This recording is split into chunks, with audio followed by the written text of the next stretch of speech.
With the proceedings, I request our chairman, Sir Pradeep Verma ji, to please join us on the dais. Time to welcome our speaker on the dais. I request CA Ashok Gupta ji to please join us and please welcome our esteemed speaker to the dais. 25 years in practice, experience in labor law practice, in compliance management, audits, policy drafting, payroll structuring, and labor law risk mitigation. He is very well known for his analytical clarity, ethical practice, and client-focused approach. With this note, I welcome Sir Pradeep sir to please start with the proceeding. आज के seminar के chairperson मेरा नाम रासिन Pradeep ji Verma, convener कीर्ति बंदल जी और आप सभी जो सीए फैकल्टी के जितने भी चार्टर्ड अकाउंटेंट हैं, बड़े बुजुर्ग सबको प्रणाम और जो मेरे साथी हैं उनको नमस्कार।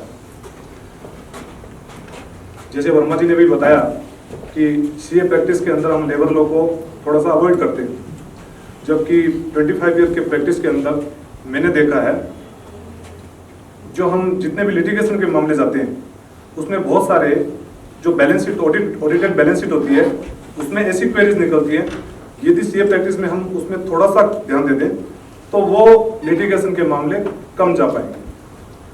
क्योंकि बहुत सारे असेसमेंट होते हैं पीएफ के, ईएसआई के या लेबर के जो असेसमेंट होते हैं, अपील्स वगैरह जाती है, उनमें ये प्रॉब्लम आती है। तो बहुत अच्छा ये टॉपिक कीर्ति जी ने लिया है सेमिनार में, क्योंकि पिछले करीब 2 महीने हो गए नए लेबर एक्ट को नोटिफाई हुए, 2 महीनों से सेमिनार वेबिनार वही चल रहे हैं और कॉलिंग के अंदर एवरीडे मेरे पास 5-6 कॉलिंग रहती है इसी से रिलेटेड, और वो भी क्लाइंट्स की नहीं रहती है, अपने चार्टर्ड अकाउंटेंट्स जो साथी हैं उन्हीं की रहती है। तो आज इसी टॉपिक पे बात करेंगे। सारे लेबर लॉ को जो एक्ट इंट्रोड्यूस हुए हैं उनको मैं नहीं ले पाऊंगा क्योंकि बहुत टाइम लगता है उसमें। मैं ऐसे टॉपिक को टच कर रहा हूँ जो टॉपिक हमारी बैलेंस शीट को, ऑडिट को इफेक्ट करती है, क्योंकि हर जो टॉपिक आएंगे वो हर टॉपिक जो है बैलेंस शीट को इफेक्ट करेगी। क्लाइंट की क्वेरी रहती है, क्लाइंट की जो फर्स्ट क्वेरी है वो हमेशा चार्टर्ड अकाउंटेंट के पास ही आती है, आप लोगों के पास ही आती है। हम डायरेक्टली जहाँ इन्वॉल्व है हमारे पास आती है, लेकिन सीए के पास फर्स्ट क्वेरी आती है, क्योंकि हमारे पास जितनी भी क्वेरीज आती है वो सीए के थ्रू ही आती है। जो भी इन टॉपिक्स को ले रहा हूँ उस टॉपिक के अंदर जो भी आपकी क्वेरी हो, शॉर्ट क्वेरी है वो मैं इमीडिएट आपको बताऊंगा, लेकिन यदि कोई डिटेल के अंदर या कोई इंडिविजुअल क्वेरी है सेशन के बाद में मेरे से आप डिस्कस कर सकते हैं।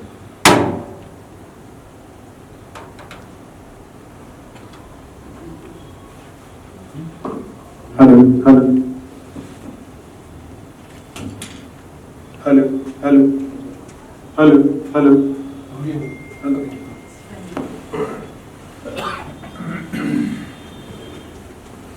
जो नए लेबर एक्ट है इसमें एक क्वेश्चन हमेशा रेज हो रहा है, पिछले 2 महीनों से रेज हो रहा है, प्रोफेशनल के बीच में भी रेज हो रहा है और जो एम्प्लॉयर्स हैं उनके बीच में भी रेज हो रहा है कि गवर्नमेंट को क्या पड़ी थी कि ये लेबर एक्ट मर्ज करके और इनको इंट्रोड्यूस करने की।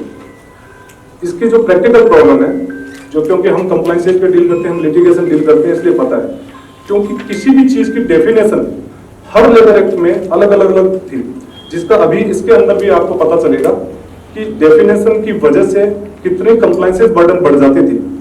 उस बर्डन को सॉर्ट किया है और एक दिन की एक्सरसाइज से ये लेबर एक्ट नोटिफाई नहीं हुए।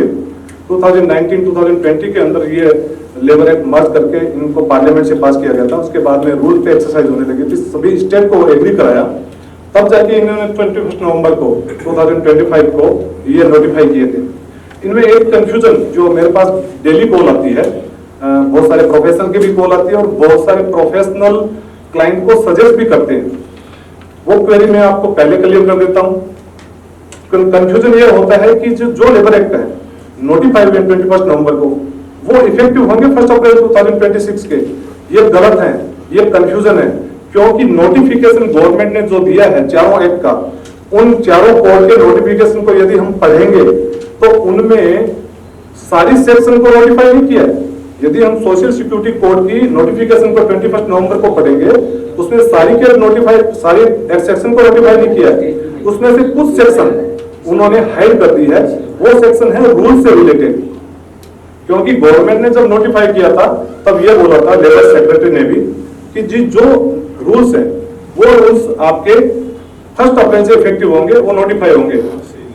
तो जो सेंट्रल के रूल है वो सेंट्रल के रूल 30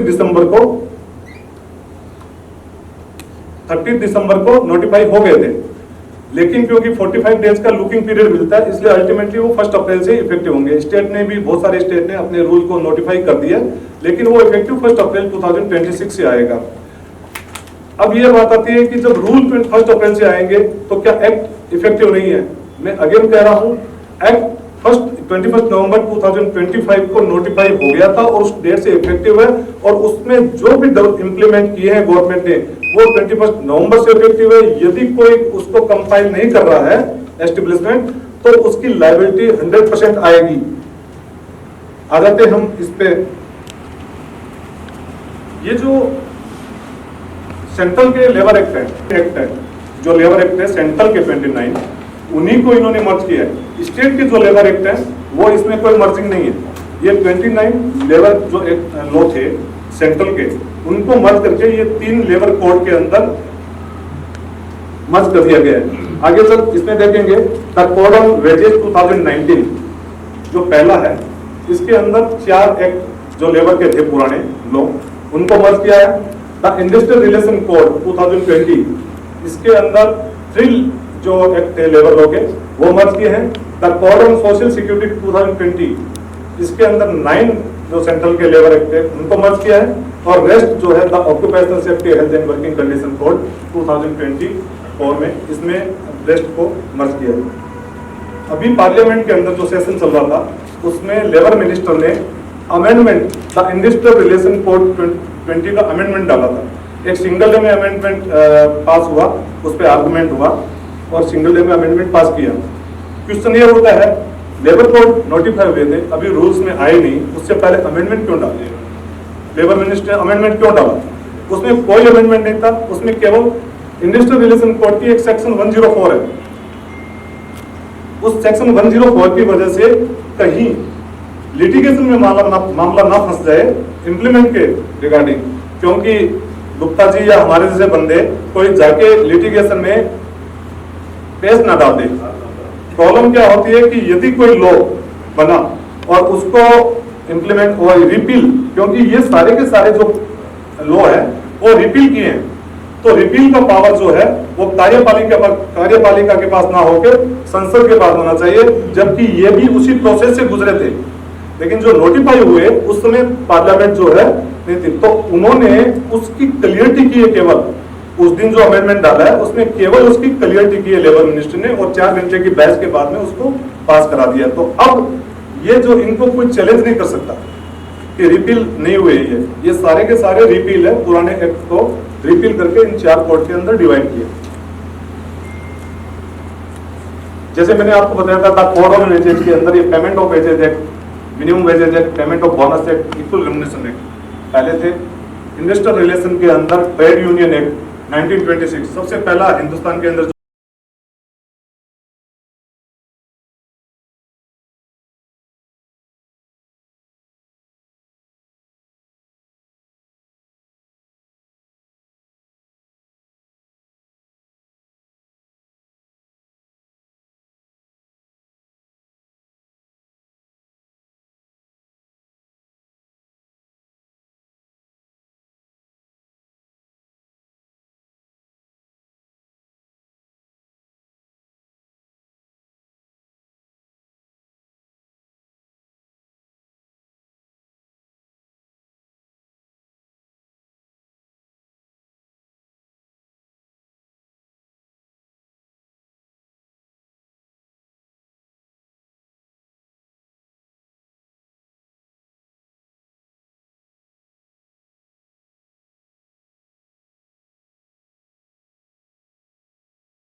जो लेबर लॉ बना था वो यही बना था, ट्रेड यूनियन।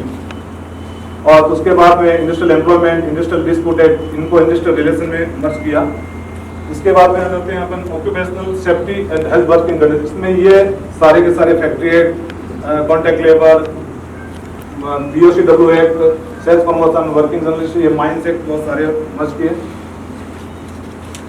इसके बाद में जब सोशल सिक्योरिटी एक्ट कोड जो 2020 है, हमारे प्रोफेशन के अंदर इस एक्ट का ज्यादा प्रभाव रहता है, क्योंकि इसके अंदर एम्प्लॉय कंपेंसेशन एक्ट को मर्ज किया, एम्प्लॉय स्टेट इंश्योरेंस ESIC को मर्ज किया, EPFO को मर्ज किया, एम्प्लॉयमेंट एक्सचेंज को मर्ज किया, मैटरनिटी बेनिफिट को मर्ज किया, पेमेंट ऑफ ग्रेचुइटी को मर्ज किया, सीनियर वर्कर वेलफेयर एक्ट को मर्ज किया, building and other construction work welfare cess जो होता है उसको मर्ज किया, अनऑर्गेनाइज्ड वर्कर सोशल सिक्योरिटी को मर्ज किया।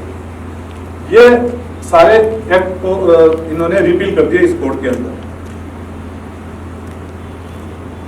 अब इसका सबसे जो हाईलाइटेड टॉपिक मैंने लिया है, पहला है the industrial code, industrial relation code 2020 के अंदर सेक्शन 2 सब सेक्शन O के अंदर फिक्स्ड टर्म एम्प्लॉयमेंट को डिस्कस किया। और फिक्स्ड टर्म एम्प्लॉयमेंट का जो वर्ड है, अभी ये लेबर एक्ट आने के बाद में प्रोफेशनल और एम्प्लॉयमेंट के बीच में बहुत घूम रहा है। और अभी भी थोड़ी देर पहले भी इस FTE पे भी कोई क्वेरी जो है मेरे पास भी कॉल आई थी। फिक्स्ड टर्म एम्प्लॉयमेंट पहले भी होता था, अभी भी हो रहा है, क्योंकि जो हम कॉन्ट्रेक्चुअल एम्प्लॉय रखते हैं उसके अंदर ये ज्यादातर IT सेक्टर में होता है कि हमने एक फिक्स टर्म के लिए, क्योंकि हमारा एक प्रोजेक्ट है, उस प्रोजेक्ट को कवर करने के लिए एक पीरियड से लेके और 2 साल, 1.5 साल, 3 साल के लिए एक फिक्स टर्म एम्प्लॉयमेंट होता था। उसको इस सेक्शन के अंदर डिस्क्राइब किया है। और इस सेक्शन में डिस्क्राइब करने से ये जो कॉन्ट्रेक्चुअल एम्प्लॉय है, जो फिक्स टर्म एम्प्लॉय है, उनके एम्प्लॉयमेंट जो बेनिफिट है वो सारे रहेंगे।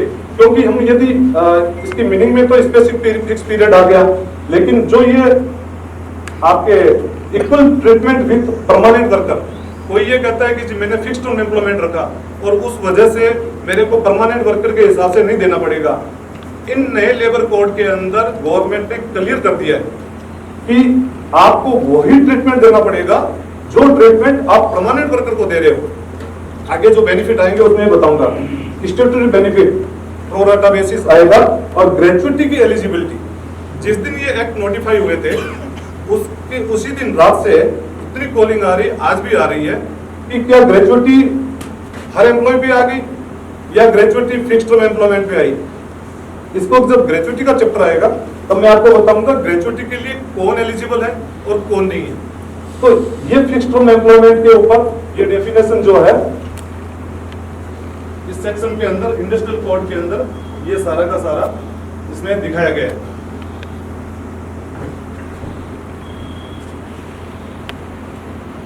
फिक्स्ड टर्म एम्प्लॉयमेंट के बाद में सबसे जो मैंडेटरी चीज और आज की डेट में हर एस्टेब्लिशमेंट के लिए ये एक बर्डन बन रही है। Sir, fixed term employee, that includes a contract employee which I am hiring through a manpower company. वो नहीं होगा।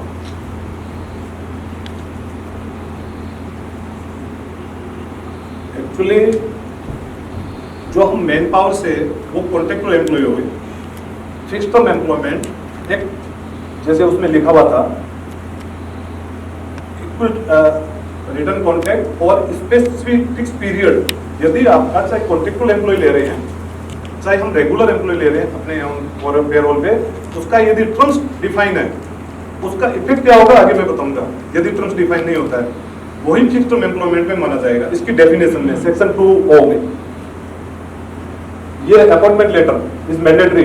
सेक्शन 6 सेक्शन 1 उसका चैप्टर है F, ये OSS कोड के अंदर इसको डिफाइन किया है। और अपॉइंटमेंट लेटर का चैप्टर इसलिए है कि अपॉइंटमेंट लेटर को मैंडेटरी कर दिया गया, चाहे आप लेबर रख रहे हैं, चाहे आप किसी हाई क्लास का एम्प्लॉय रख रहे हैं, सब केस में अपॉइंटमेंट लेटर आपको मैंडेटरी है। और अपॉइंटमेंट लेटर के अंदर जो कोड के अंदर डिफाइन किया हुआ है कि कोड जब नोटिफाई हुआ है उसके विद इन 3 मंथ जो पुराने एम्प्लॉइज को by the way appointment letter नहीं दिया गया था, उसको भी अपॉइंटमेंट देके लेटर को इश्यू करके हमारे को रखना पड़ेगा रिकॉर्ड में, अदरवाइज पेनल्टी ऑफेंस के अंदर एस्टेब्लिशमेंट तैयार रहेगा। अपॉइंटमेंट लेटर के अंदर जितने भी ये कोड हैं चारों, इन कोड को डिस्क्राइब करना पड़ेगा। इनका एक प्रेस्क्राइब फॉर्मेट है जिसके अंदर आपको सारी चीजें करनी पड़ेगी। अभी जो पिछला जो चैप्टर था फिक्स्ड टर्म एम्प्लॉयमेंट का, सबसे मेन चीज है कि अपॉइंटमेंट लेटर देते समय पहला ये कंडीशन है कि आप उसको रेगुलर एम्प्लॉयमेंट पे रख रहे हो या फिक्स्ड टर्म एम्प्लॉयमेंट पे रख रहे हो, ये डिस्क्राइब करना मैंडेटरी है। और यहीं पे सारे एम्प्लॉयर का पेश फंस रहा है। वो ये कह रहे हैं कि जी हम यदि ये लिख के दे देते हैं तो रेगुलर लिख के दे देते हैं तो एम्प्लॉय हावी हो जाता है, और फिक्स्ड टर्म लिख के दे देते हैं तो वैसे प्रॉब्लम है कि भी उस पीरियड के बाद में उसको ग्रेचुइटी पे करनी पड़ेगी। प्रॉब्लम क्या आती है कि यदि फिक्स्ड टर्म एम्प्लॉयमेंट लिख के देते हैं और फिक्स्ड टर्म एम्प्लॉयमेंट पे हायर करते हैं तो 1 ईयर पे 15 डेज की ग्रेचुइटी के लिए वो लायबल हो जाएगा। लेकिन यदि रेगुलर एम्प्लॉयमेंट लिख के देते हैं और उसको टर्मिनेट करते हैं तो जो टर्मिनेशन के बेनिफिट है वो एम्प्लॉयर को पे करना पड़ेगा। लेकिन ये कंडीशन जो है ये लिख के देना पड़ेगा, प्लस जितने employee benefit as per code दिए जाएंगे या जितने वो है वो सारे के सारे डिस्क्राइब करने पड़ेंगे। ये एम्प्लॉय की प्राइमरी रेस्पॉन्सिबिलिटी है जब एम्प्लॉय को वो ज्वाइन कराएगा। इसके साथ में ये एक मैंडेटरी चीज है, वेजेस स्लिप बहुत सारे एस्टेब्लिशमेंट नहीं देते, हमारे को पता है। और जो लिटिगेशन जाते हैं उसके अंदर सबसे मेन पार्ट एक तो ये रहता है appointment letter, second wages slip रहती है। और इसी लिटिगेशन इन्हीं की कमी की वजह से एम्प्लॉयर वहां पे डाउन पड़ता है, क्योंकि अपॉइंटमेंट लेटर दिए देते नहीं है, वेजेस स्लिप देते नहीं है। दोनों में एम्प्लॉयर की यही प्रॉब्लम रहती है, हम दे देंगे तो एम्प्लॉय को सारी चीजें डिस्क्लोज हो जाएगी, इसलिए क्या है कि हम देते नहीं। तो ये अपॉइंटमेंट लेटर मैंडेटरी है। इसके बाद में डेफिनेशन ऑफ वेजेस, गवर्नमेंट ने जो चारों कोड नोटिफाई किए हैं इनमें सबसे एक बढ़िया चीज की है कि इन्होंने सारी चीजें क्लियर कर दी है, कोई लैंग्वेज के अंदर ज्यादा टफ नहीं किया है। जैसे डेफिनेशन ऑफ वेजेस चारों कोड की एक है, आप यदि पूरी डेफिनेशन को देखेंगे चारों कोड में सेम लैंग्वेज है, ऐसा नहीं है कि उस कोड में अलग है, उस कोड में अलग है, उस कोड में अलग है।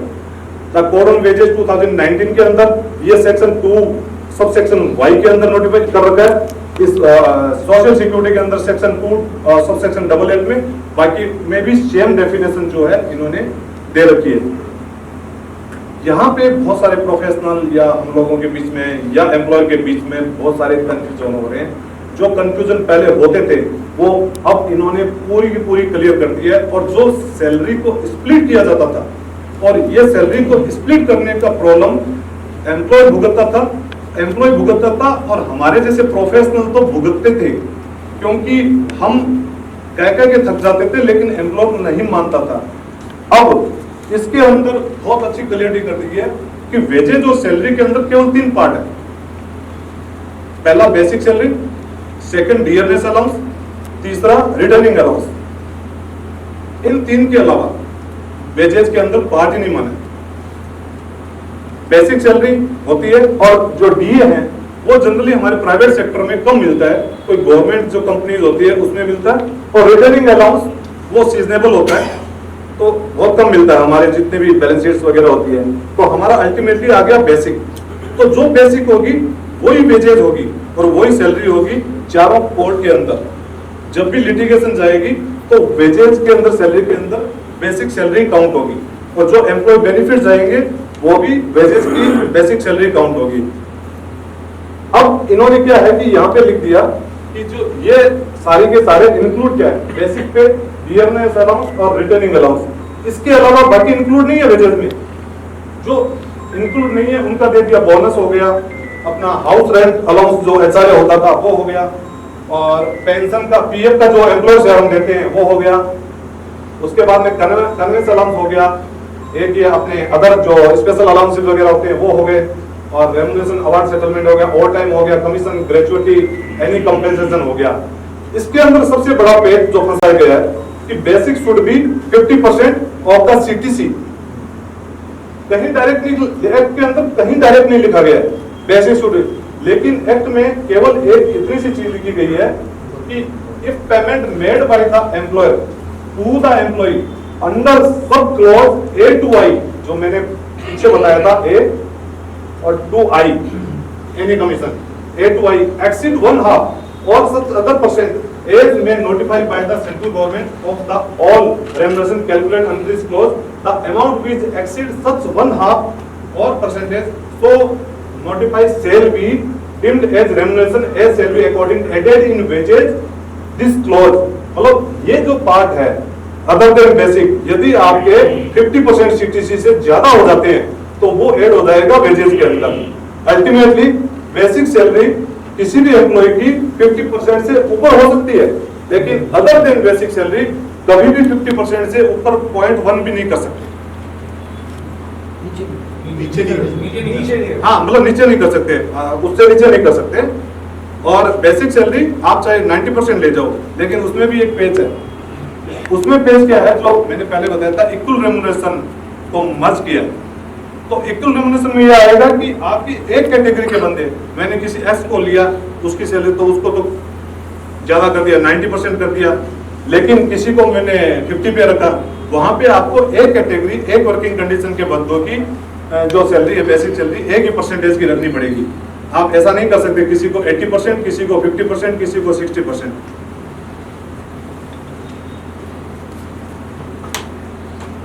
इसमें वेजेस के अंदर, क्योंकि ये सबसे बड़ा टॉपिक है, इसमें कोई क्वेरी हो तो अदरवाइज मैं आगे चलता हूँ। सीटीसी में कुछ एक दो एलिमेंट्स और भी हैं, जैसे कि variable allowance, special performance allowance. Sir मैं आपको बताऊं, जो आप स्पेशल अलाउंसेस की बात करते हैं, बहुत सारे ये कंफ्यूजन है, प्रोफेशनल के बीच में कंफ्यूजन है कि स्पेशल, और बहुत सारे रिकमेंड करते हैं कि वेजेस के अंदर मर्ज कर दो, जबकि वेजेस के अंदर जो सेक्शन है उसमें कहीं स्पेशल अलाउंसेस का जिक्र नहीं गया, कहीं पे भी जिक्र नहीं है।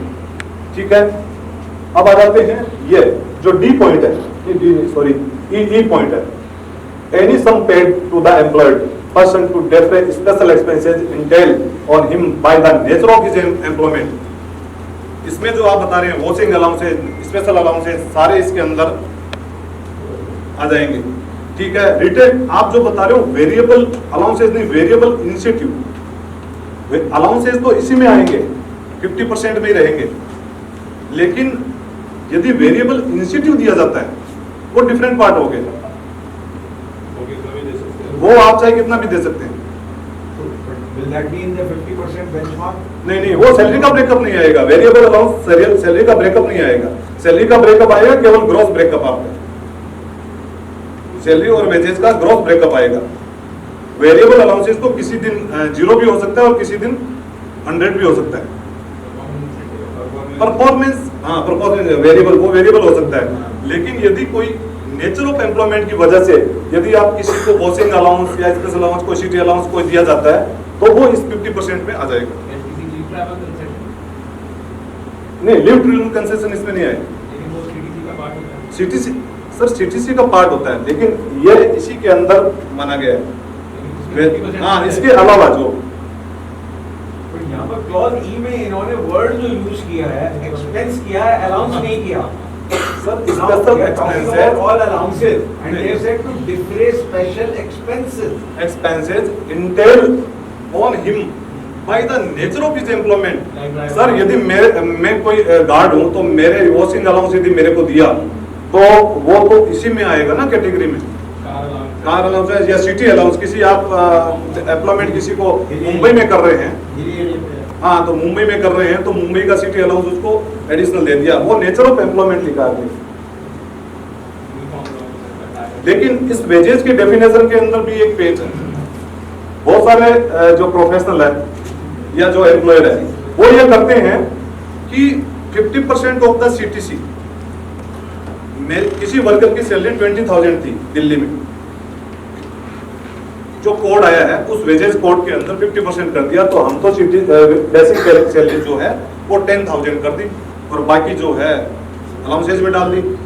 ठीक है, वो भी गलत है, क्योंकि ये जो पेज है आगे वाला, ये सेक्शन 5 के अंदर वेजेस कोड 2019 की सेक्शन 5 के अंदर क्लियर लिखा हुआ है, no employer shall pay to any employee wages less than the minimum rate of wages notified by the appropriate government. मतलब जिस स्टेट में वो वर्कर डिप्लॉयड है उस स्टेट की जो मिनिमम वेजेस है उस वेजेस से नीचे वो वर्कर, वो एस्टेब्लिशमेंट उसकी बेसिक सैलरी नहीं रख सकता। तो फिर दिल्ली की जो मिनिमम वेजेस है यदि 19,000 20,000 जो आ रही है, उससे नीचे तो ले जा ही नहीं सकता, उसको उतनी तो रखनी पड़ेगी। और इसके अंदर भी एक है कि जो मिनिमम वेजेस दो होती है, एक सेंट्रल की होती है, एक स्टेट की होती है। सेंट्रल लेवल से सेंट्रल के जो कॉन्ट्रैक्ट एस्टेब्लिशमेंट करते हैं, जैसे सीपीडब्ल्यूडी की साइटें होती हैं, ईएसआई की साइटें होती है, उनके जो कॉन्ट्रैक्ट करते हैं उनको सेंट्रल की मिनिमम वेजेस रखनी होगी। अब मिनिमम वेजेस के अंदर फ्लोर वेजेस गवर्नमेंट मार्च से पहले डिसाइड कर देगी। अभी दिल्ली की जो है वो 19,000 के समथिंग, नहीं नए एक्ट में अभी मैं आपको बताऊं, फ्लोर वेजेस गवर्नमेंट डिसाइड करेगी, सेंट्रल गवर्नमेंट वो एक लेवल की डिसाइड कर देगी, हर स्टेट को उससे ऊपर रखनी हो, उससे नीचे नहीं आ सकती। It means April onward her state की जो मिनिमम वेजेस फ्लक्चुएट होगी, किसी की ज्यादा नहीं होगी, किसी की यदि लो होगी, जैसे राजस्थान है, अपना जो ये ईस्टर्न स्टेट है, वहाँ की मिनिमम वेजेस कम है तो वहाँ की बढ़ जाएगी। फ्लोर वेजेस डिसाइड होने के, फ्लोर वेजेस की बात करेंगे। अभी 19,000 अभी दिल्ली की 19,000 है। तो ये minimum basic salary, minimum wages या 50% of the CTC whichever higher, वो एस्टेब्लिशमेंट को रख के चलना पड़ेगा। मोड ऑफ पेमेंट सबसे बड़ा इश्यू है, मोड ऑफ पेमेंट। और लिटिगेशन में जब भी मामले फंसते हैं इस मोड ऑफ पेमेंट की वजह से फंसते हैं। लेकिन इसके अंदर जो कोड ऑन वेजेस 2019 की सेक्शन 15 में जो गवर्नमेंट ने ये current foreign currency note check और वो लिख दिया, और जबकि हम लोग कहते हैं कि 100% बैंक पेमेंट मैंडेटरी है, नीचे लेकिन लिख दिया provided that the appropriate government may by notification specify the industry and other establishment। ये सारा लिख के इन्होंने कह दिया कि तो जितने भी स्टेट गवर्नमेंट है, कोई एक दो स्टेट गवर्नमेंट ऐसी है जिन्होंने, बाकी दिल्ली स्टेट गवर्नमेंट है, उन्होंने नोटिफिकेशन ऑलरेडी दे रखा है कि payment of the wages and payment of the salary वो बैंकर के थ्रू, बैंक पेमेंट के थ्रू ही होनी चाहिए, केस को अलाउ नहीं करेंगे। जितने भी चाहे पीएफ के मैटर फंसते हैं, चाहे आईटी एक्ट के मैटर फंसते हैं, चाहे ईएसआई के मैटर फंसते हैं, जिसमें अथॉरिटी जो है वो बैंक पेमेंट को मानती है, कैश पेमेंट को अलाउ ही नहीं करती है, वो लायबिलिटी को रेज कर देती है। बट डेफिनेशन में तो सारी डेफिनेशन में पॉइंट्स को दिया है, करेंसी और लिखा है, नहीं और लिखा है, लेकिन ये देखो सर, प्रोवाइडेड एप्रोप्रिएट गवर्नमेंट ये लिख दिया, तो दिल्ली गवर्नमेंट का नोटिफिकेशन पहले से आया हुआ है। कोई ऐसे स्टेट है जो है, हाँ ऐसे एक दो स्टेट है जिसका मतलब वो ईस्टर्न साइड में वही फैक्ट्री बोलोगे आप।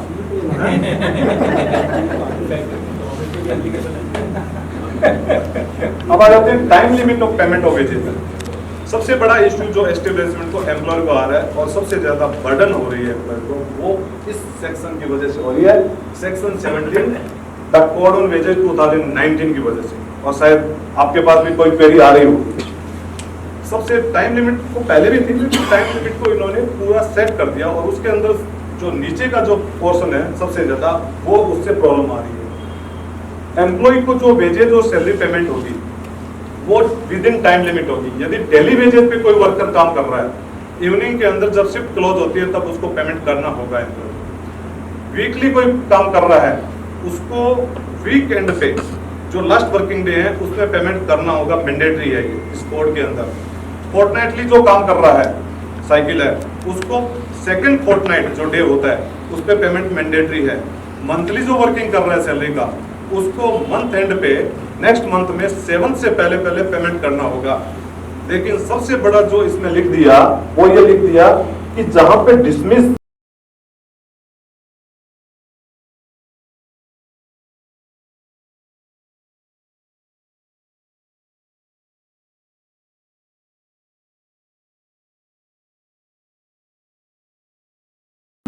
या रिट्रेसमेंट या रिजाइन जो एम्प्लॉय करेगा, उसका with in 2 days, last working day के विद इन 2 डेज के अंदर एफएनएफ करके उसको डिस्बर्स करना होगा। अब यदि ये नहीं करता है तो violation of section 17 of code on wages 2019 का वायलेशन माना जाएगा। ये सबसे बड़ा पेज जो है 7th को भी आ रहा है लोगों के, एम्प्लॉय के।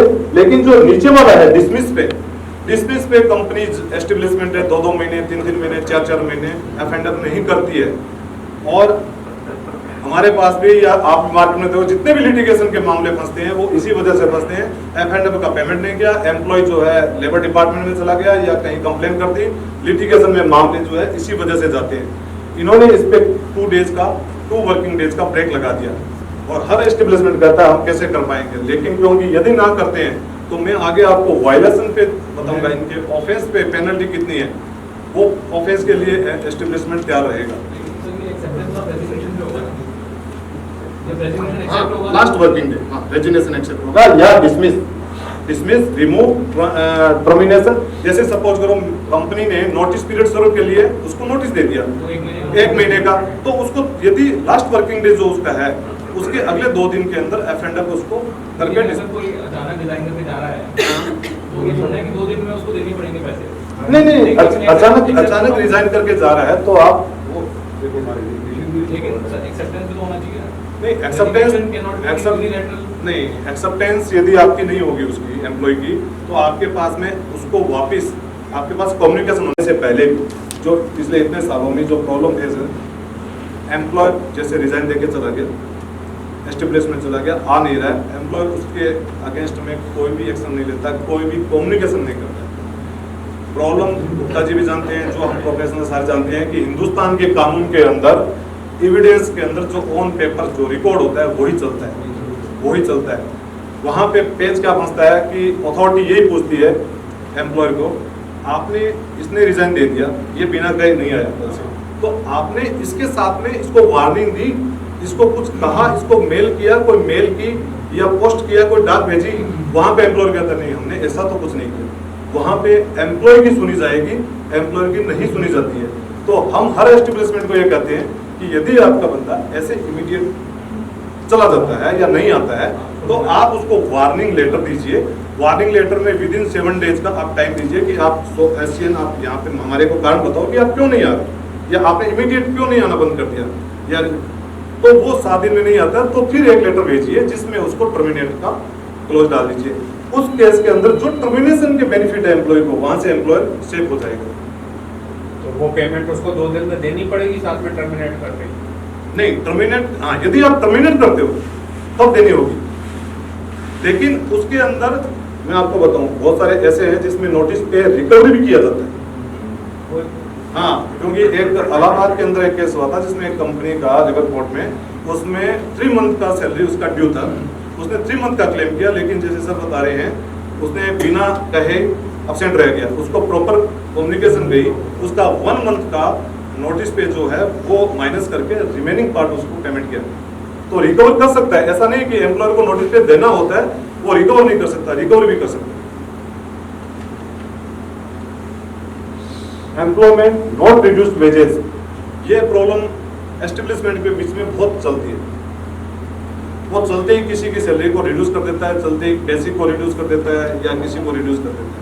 अब क्योंकि जितने भी सोशल सिक्योरिटी बेनिफिट है वो वेजेस पे आ गए, वो सैलरी पे आ गए, बेसिक पे पे आ गए, तो क्योंकि इसमें सेक्शन 124 जो सोशल सिक्योरिटी का है उसमें क्लियर कर लिखा गया है employee can not lower the employee salary, employee can not restructure, wages का रिस्ट्रक्चर भी नहीं कर सकता जिससे उसको एम्प्लॉय बेनिफिट स्टेट कंट्रीब्यूशन जो है रिड्यूस हो रहे हैं। इसका केवल एम्प्लॉयज की वेजेस को प्रोटेक्ट, एम्प्लॉय की जो सोशल सिक्योरिटी बेनिफिट है उसको प्रोटेक्ट करने के लिए ये बनाया है। लेकिन एम्प्लॉय ज्यादातर ये होते हैं कि जी इसकी परफॉर्मेंस, जो हमारे पास कंप्लेन आती है कि सर इसकी परफॉर्मेंस सही नहीं है इसलिए हमने इसका कम कर दिया। हम ये कहते हैं कि जी आप कम मत करो, आप इनहेंस जो करते हो उसको रोक दो, क्योंकि इंक्रीमेंट कहीं पे भी लेबर कोड में या कहीं पे भी लॉ में नहीं लिखा हुआ है कि इंक्रीमेंट करना एम्प्लॉयर के लिए मैंडेटरी है। आप 5 साल मत करो ना, कौन मना करता है, लेकिन आप रिड्यूस करते हो, वहां पे ये दिक्कत है।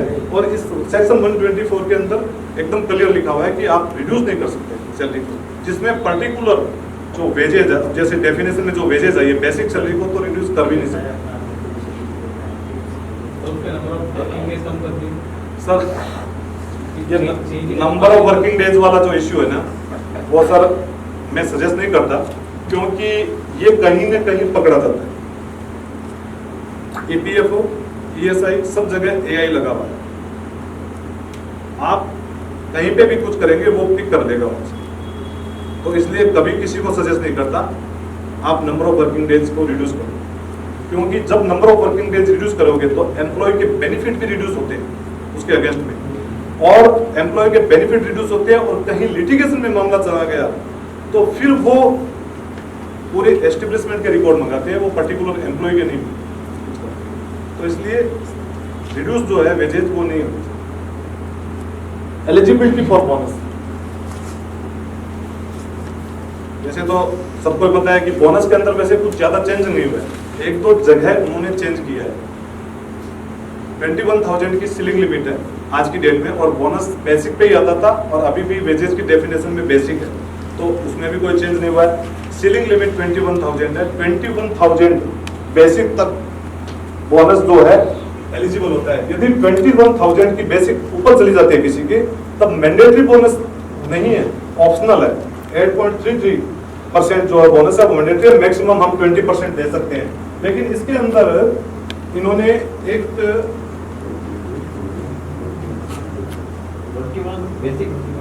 21 बेसिक 21,000 यदि बेसिक होती है वहां मैंडेटरी है, 21,000 से ऊपर होता है तब मैंडेटरी नहीं है। ये सेक्शन 26 के अंदर डिफाइन किया है। एक जो क्वेरी है वो ज्यादातर प्रोफेशनल के बीच में चलती है, और मेरे हिसाब से आप लोगों को भी पता ही है सर, पहले 5 ईयर कंपनी एस्टेब्लिशमेंट के बोनस देना मैंडेटरी नहीं है। पहले 5 ईयर कंपनी सेटअप होने के बाद में पहले 5 साल बोनस देना मैंडेटरी नहीं है। नहीं, हाँ लेबर एक्ट तो नहीं लगता, लेकिन बोनस देना मैंडेटरी नहीं है। मैं कहता हूँ गलत है ये। सेक्शन 26(1) सब सेक्शन 1, ये मैंने इसमें लिखा नहीं है, सेक्शन 26 का सब सेक्शन 1 जो ये कहता है कि पहले 5 साल आपको एस्टेब्लिशमेंट जो सेटअप होता है पहले 5 साल बोनस देना मैंडेटरी नहीं है, 1 तो कहता है। लेकिन सेक्शन 26 का सब सेक्शन 2 ये कहता है यदि कंपनी प्रॉफिट में है तब मैंडेटरी बोनस देना, जो 8.33 मैंडेटरी बोनस है वो देना मैंडेटरी नहीं है, लेकिन आपको बोनस देना होगा एलोकेबल सरप्लस जो निकालते हैं, जो फॉर्मूले जिनके बोनस एक्ट में है उसके हिसाब से जो बोनस बनता है उनका वो आपको देना होगा। That means the concept of available surplus and allocable surplus contained है। अवेलेबल सरप्लस, एलोकेबल सरप्लस, हाँ। ठीक है। और लेकिन जब 5 ईयर क्रॉस कर जाता है, 36 साल में कंपनी आ जाती है, तब आपको 8.33 बोनस मैंडेटरी है अप टू 21,000 जिसकी बेसिक सैलरी है। इसके हाँ, इसके बियॉन्ड आप 21,000 के ऊपर देना चाहो तो दो, ना देना चाहो तो। लेकिन इसमें मैक्सिमम बोनस की लिमिट है 20%। बहुत सारी कंपनी क्या करती है, जो इंसेंटिव देती है, अभी जो वेरिएबल इंसेंटिव की बात करें उसको बोनस में डाल देती है, लेकिन वहां पे 20% की कैपिंग है। हम मोर देन 20% बोनस नहीं दे सकते। 20% of basic 20% of the basic और लॉस के टाइम लॉस नहीं, हाँ यदि beyond after 5 year company loss में भी रहती है तो भी मैंडेटरी बोनस आपका बनेगा कंपनी का, चाहे कंपनी लॉस में। 8.33 जो मैंडेटरी एलिजिबिलिटी आ रही है 21,000 तक की, उनको देना होगा। पहले नहीं दे सकते, 5 साल से पहले नहीं। Conditions of minimum number of workers of 10 or 20 and that of rent act. Bonus act, maternity benefit act और बोनस एक्ट मैटरनिटी दोनों के अंदर 10 एम्प्लॉय की एस्टेब्लिशमेंट में रिक्वायरमेंट होती है। एवरी एस्टेब्लिशमेंट यदि 10 एम्प्लॉय हैं तो ये दोनों एक्ट, बोनस एक्ट और मैटरनिटी बेनिफिट एक्ट लग जाते हैं। 10 or more or is it more than नहीं, 9 और मोर, 9 से मोर, 10 और मोर, 10 or 10 और मोर में बोनस और मैटरनिटी मोर सर इसमें आपने बोला कि 21,000 से नीचे है तो ही बोनस 21,000 तक, 21,000 तक देना मैंडेटरी। मिनिमम वेजेस 20,000 ही है लगभग, उससे कम तो कर नहीं सकते। तो उसे कम कर नहीं सकते। और इसी चक्कर के अंदर अभी ईपीएफओ का और ईएसआई का सेलिंग लिमिट भी बढ़ने वाला है थोड़े ही दिनों में। यही ये चक्कर हो सकता है आगे बोनस का भी बढ़ा दे, ये ग्रेजुएटी का भी बढ़ा दे।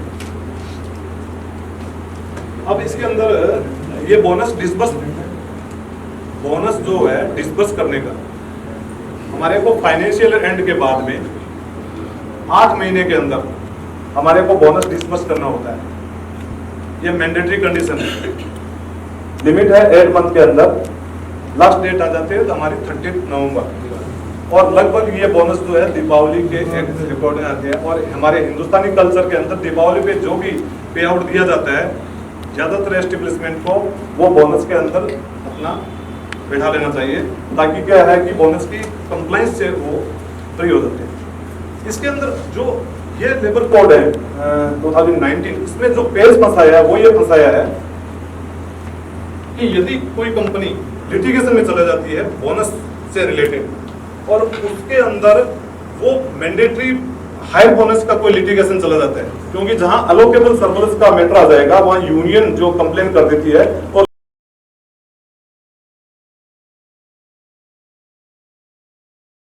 लिटिगेशन में चला जाता है और केस जो है वो इस वजह से बोनस मैंडेटरी बोनस डिसबर्स नहीं करती है कंपनी कि क्योंकि ये केस सब जुडिशियल है। लेकिन उस चैप्टर में इन्होंने क्लियर कर दिया है कि आपका यदि केस लिटिगेशन में चल रहा है तो आप उन वर्कर को 8.33 बोनस को डिसबर्स कर दीजिए। रिमेनिंग पार्ट जो है यदि केस एम्प्लॉय के फेवर में आता है तो आपको करना है, नहीं आता है तो आपके फेवर में होगा। तो ये क्योंकि बहुत सारी कंपनी जो है बोनस रोक देती थी क्योंकि मामला लिटिगेशन में चला था। डेफिनेशन ऑफ फैमिली, गवर्नमेंट ने एम्प्लॉयज के लिए सबसे बड़ा बेनिफिट जो है इस सेक्शन में किया है, सोशल सिक्योरिटी की सेक्शन 2 सब सेक्शन 33। इसमें फैमिली की डेफिनेशन डिस्क्राइब कर दी। फैमिली की डेफिनेशन में मैं मोटा मोटा बताता हूँ। पहले जो ये लेबर कोड इंट्रोड्यूस हुए थे उससे पहले फैमिली की डेफिनेशन में husband wife, father mother, minor बच्चे, जिसमें मेल बच्चा होता था वो 25 ईयर की एज तक और फीमेल जो होती थी up to marriage. Minor means हम वो उसके हिसाब से बात करें कि जो इसमें आएंगे माइनर मीन्स वैसे माइनर तो 25 तक और फीमेल जो है वो आपका जब तक मैरिज नहीं होती है उसकी तब तक ये फैमिली के एम्प्लॉय बेनिफिट की जो फैमिली है उसमें काउंट होते थे। गवर्नमेंट ने क्योंकि फीमेल वर्कर की ये जो कंप्लेन हमेशा रहती थी और जो ईएसआई के बेनिफिट मिलते हैं उसमें हमारे पास में फीमेल वर्कर हमेशा कहती है कि सर हमारे जो इनलॉज है क्या उनको हम मर्ज कर सकते हैं, ऐड कर सकते हैं, लेकिन इनलॉज नहीं होते थे। अब फैमिली डेफिनेशन में फीमेल वर्कर के केस में जो इनलॉज है उनको फादर इन लॉ और मदर इन लॉ को भी कर दिया और ईएसआई का बेनिफिट वो फीमेल वर्कर के केस में वो अपने फादर इन लॉ और मदर इन लॉ को भी दिला सकती है। मेल एम्प्लॉइज को नहीं है, मेल एम्प्लॉय के तो फादर और मदर, मेल एम्प्लॉय के फादर मेल एम्प्लॉय के नहीं किया है, मेल के भी तो इन-लॉज होते हैं। डिपेंडेंसी के चक्कर में इन्होंने लेबर कौन होगा इसका भी डिफरेंस कैसे लेबर लेबर कौन होगा? हाँ लेबर वर्कर जो आप कह रहे हो वर्कर 18,000 जिसकी सैलरी हाँ अभी जो है 18,000 की सैलरी को ब्रेक किया है जो इसमें एक्ट में उसके कोड के अंदर। बाद में यदि गवर्नमेंट उसको अप करती है तो कर सकती है, तो वो उसके ऊपर तो वो वर्कर की कैटेगरी में नहीं आएगी, उसके लिए लेबर कोड नहीं चलेगा। नहीं चलेगा। अब हाँ एक चीज और बता दूं, हम जो लिटिगेशन आते थे जो हायर सैलरी के वो हम सिविल कोर्ट में जाते थे क्योंकि उसकी कंप्लेंट जो है सूट जो है सिविल कोर्ट में फाइल होता है। अब इन जितने भी लेबर कोड के मामले लेबर कोड से रिलेटेड वो कभी सिविल कोर्ट बार कर दिया गया, इसमें सिविल कोर्ट को बार कर दिया गया। यहाँ से ये जाएंगे ट्रिब्यूनल में, चाहे वो वर्कर का केस हो चाहे वो एम्प्लॉय का केस हो, ट्रिब्यूनल में जाएगा और ट्रिब्यूनल से सीधा हाई कोर्ट। मतलब बीच में सिविल कोर्ट जो है वो उनको बार कर दिया गया। तो वर्कर हुआ कौन नहीं वर्कर का फिर वर्कर 18,000 तक का वर्कर की कैटेगरी में आएगा, बाद का एम्प्लॉय की कैटेगरी में आएगा। लेकिन दोनों के केस लेबर डिपार्टमेंट के या पर्टिकुलर अथॉरिटी के थ्रू होते हुए ट्रिब्यूनल जाएगा और ट्रिब्यूनल से हाई कोर्ट जाएगा।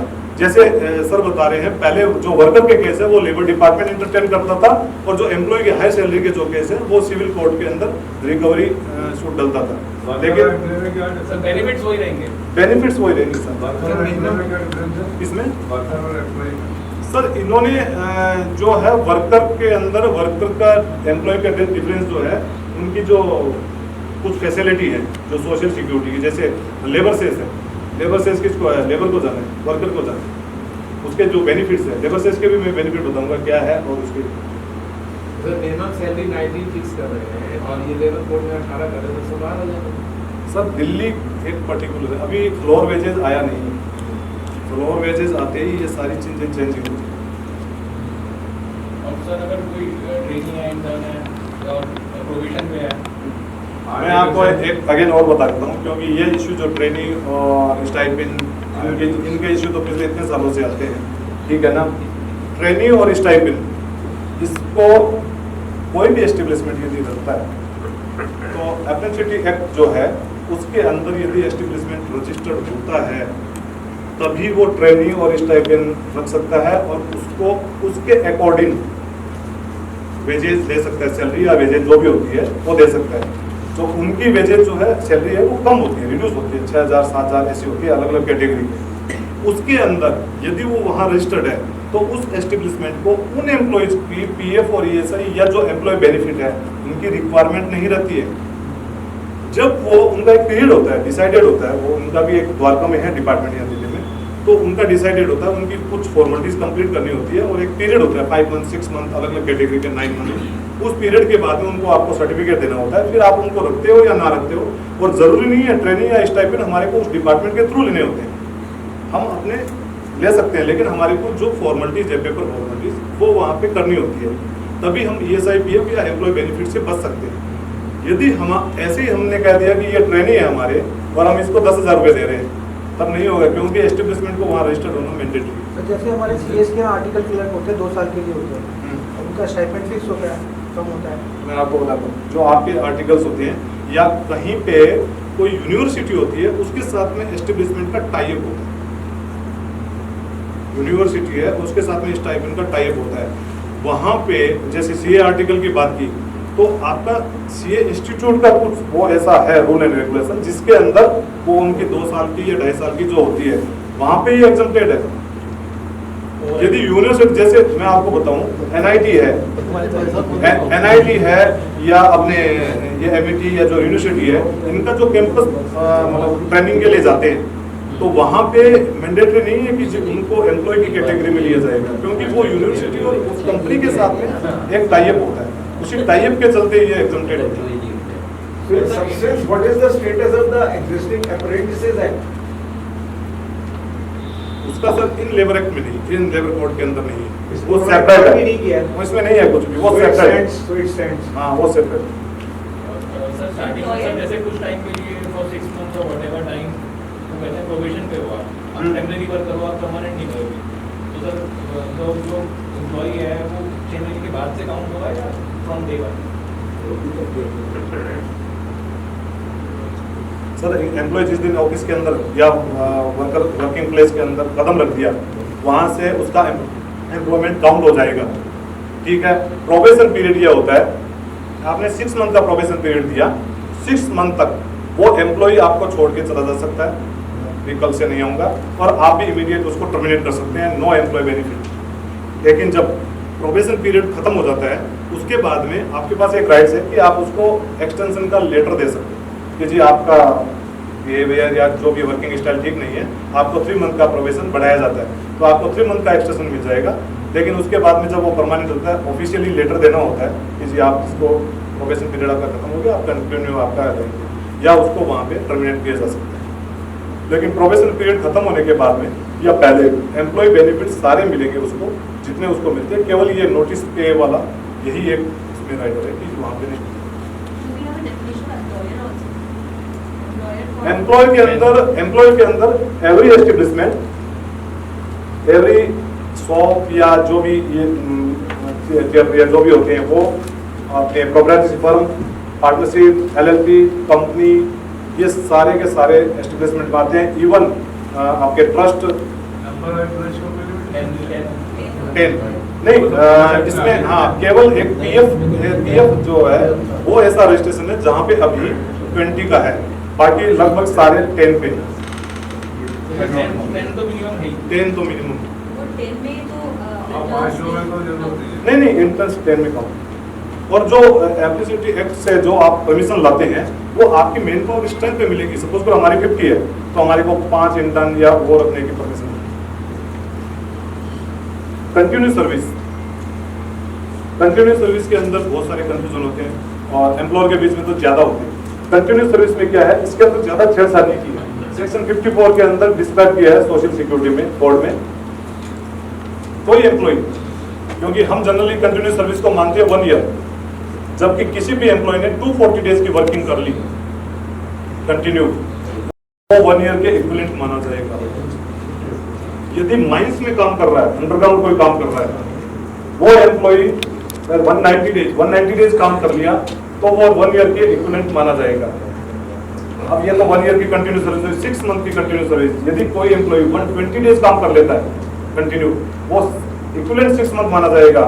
और कोई एम्प्लॉय यदि 95 जो ग्राउंड में काम करता है 95 डेज काम कर लेता है तो इक्विवेलेंट 6 मंथ माना जाएगा। इसके अंदर सबसे ज्यादा प्रॉब्लम आती है ग्रेचुइटी। ग्रेचुइटी की जब कैलकुलेशन करते हैं तो जनरली एस्टेब्लिशमेंट को यह रहता है कि यार इसने तो एक काम करते हैं 4.5 साल बाद में इसको छुड़ा देते हैं और फिर रिज्वाइन करवा लेंगे और ये कंटिन्यू सर्विस में नहीं रहेगा, ठीक है ना।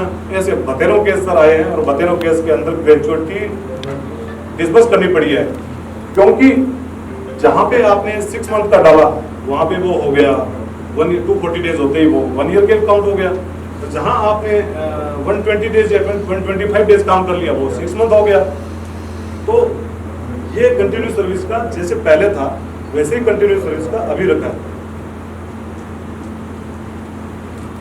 ये सारी रजिस्ट्रेशन एप्लीकेबिलिटी और हम प्रोफेशनल के लिए या हर एम्प्लॉयर के लिए, हर एस्टेब्लिशमेंट के लिए सबसे हॉट टॉपिक है। और क्योंकि एज ए प्रोफेशनल आप लोगों का या हम लोगों को भी क्लाइंट ये पूछता है कि जी हम ESI में रजिस्टर होना चाहिए, तो हमारे पास ये है। इसके अंदर गवर्नमेंट ने अभी ये नहीं सर, इसके अंदर कई पेज भी बता देता हूँ, क्योंकि इसमें गवर्नमेंट ने जो कई बेनिफिट एम्प्लॉयज को दिए हैं, ये जो रजिस्ट्रेशन की एस्टेब्लिशमेंट की एप्लीकेबिलिटी आती है, जो सर बता रहे थे, एवरी एस्टेब्लिशमेंट इन विच 10 और मोर एम्प्लॉयड अदर देन सीजनेबल, जो नॉर्मल एस्टेब्लिशमेंट जितने भी है उसमें यदि एम्प्लॉय किसी भी प्रीसीडिंग 12 मंथ में 10 हो जाते हैं, किसी एक सिंगल डे, सेकंड डे 0 हो जाए, तो ESI रजिस्ट्रेशन की एप्लीकेबिलिटी उस एम्प्लॉयर की आ जाती है।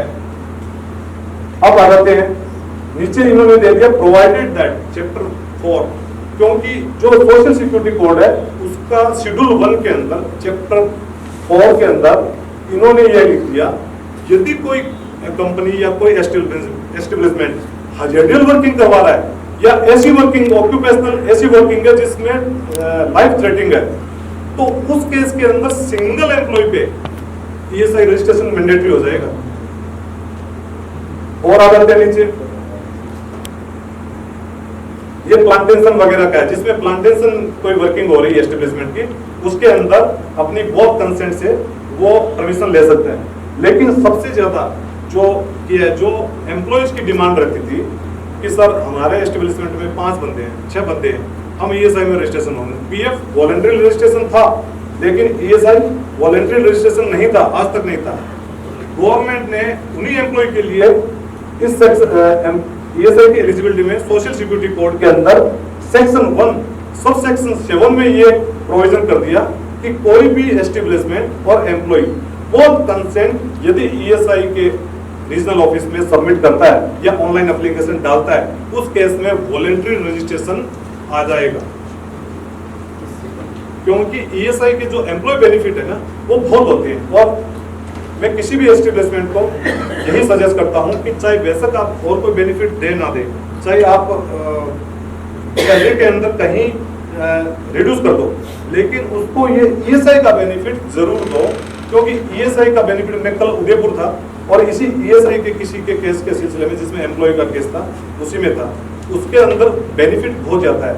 और बहुत ज्यादा कहाँ है, मेडिकल बेनिफिट, जिसमें फैमिली जो मैंने आपको बताई थी वो सारी फैमिली मेडिकल बेनिफिट, और वहां पे लिमिट नहीं है, सारे कवर हो जाएंगे, लिमिट नहीं है। और सुपर स्पेशल ट्रीटमेंट के लिए सैकड़ों केस है मेरे पास में, जिनको मैंने केवल गाइडेंस से एफर्ट बंदे ने किया, जो ESI के हॉस्पिटल से रेफर करवा के एस्कॉर्ट जैसे हॉस्पिटल में 20 लाख 25 लाख के भी ट्रीटमेंट करवाए हैं, और उनको ESI रिलीफ देती है। और सोशल सिक्योरिटी का इससे बेटर कोई एग्जांपल नहीं हो सकता, क्योंकि जहां पे हम कंट्रीब्यूशन पे कर रहे हैं और एम्प्लॉयर ऐसा यदि केस आ जाता है, वहां एम्प्लॉयर को भी तसल्ली होती है कि जी मैंने सोशल सिक्योरिटी का ये स्कीम ले रखी है, तो एम्प्लॉय को ये बेनिफिट हुआ है। और ऐसे बहुत सारे एम्प्लॉय देखे हैं। लेकिन इसका ये बेनिफिट मेडिकल बेनिफिट है, इसके अलावा कंपेंसेशन बेनिफिट है। यदि कहीं पे भी डेथ केस, एक्सीडेंटल केस हो जाता है और उसके अंदर ऑक्यूपेशनल इंजरी का केस होता है, उस केस के अंदर डेथ बेनिफिट में जो ESI की सैलरी होती है उसका 90% कल जो मैं उदयपुर था उसमें यही करवाया है।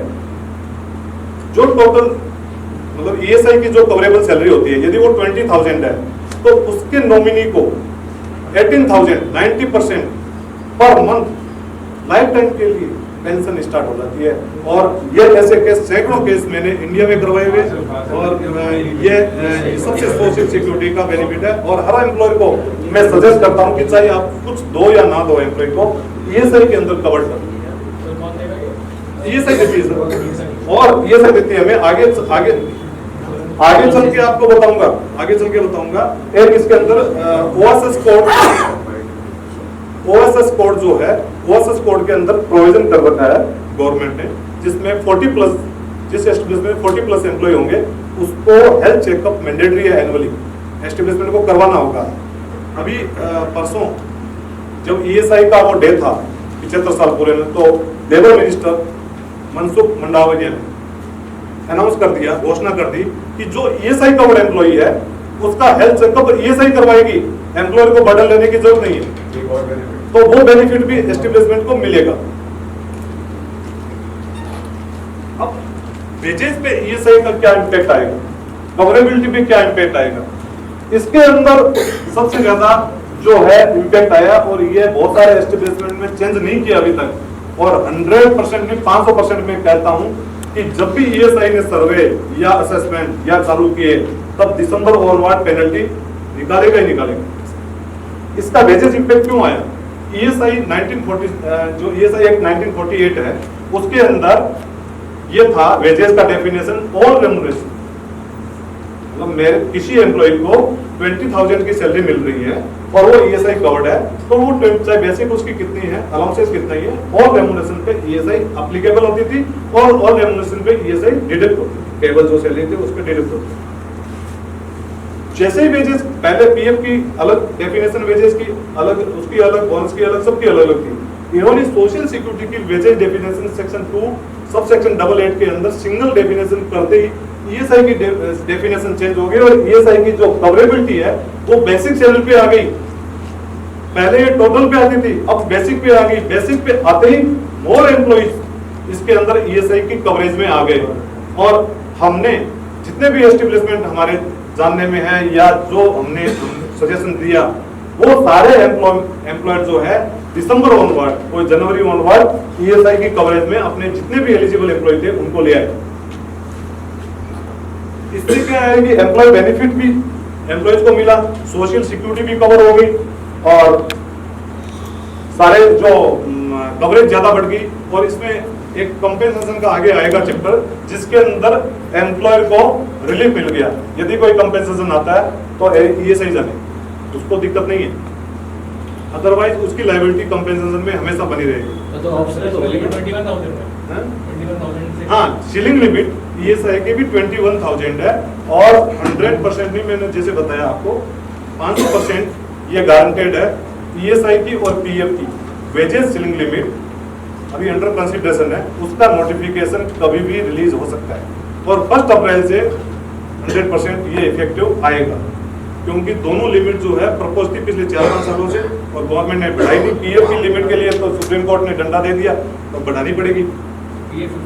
पीएफ 15,000 बेसिक सैलरी, ईएसआई 21,000 थी। वेजेस डेफिनेशन होने की वजह से 42,000 का बंदा भी इसमें कवर हो जाएगा, 50% ऑफ द बेसिक।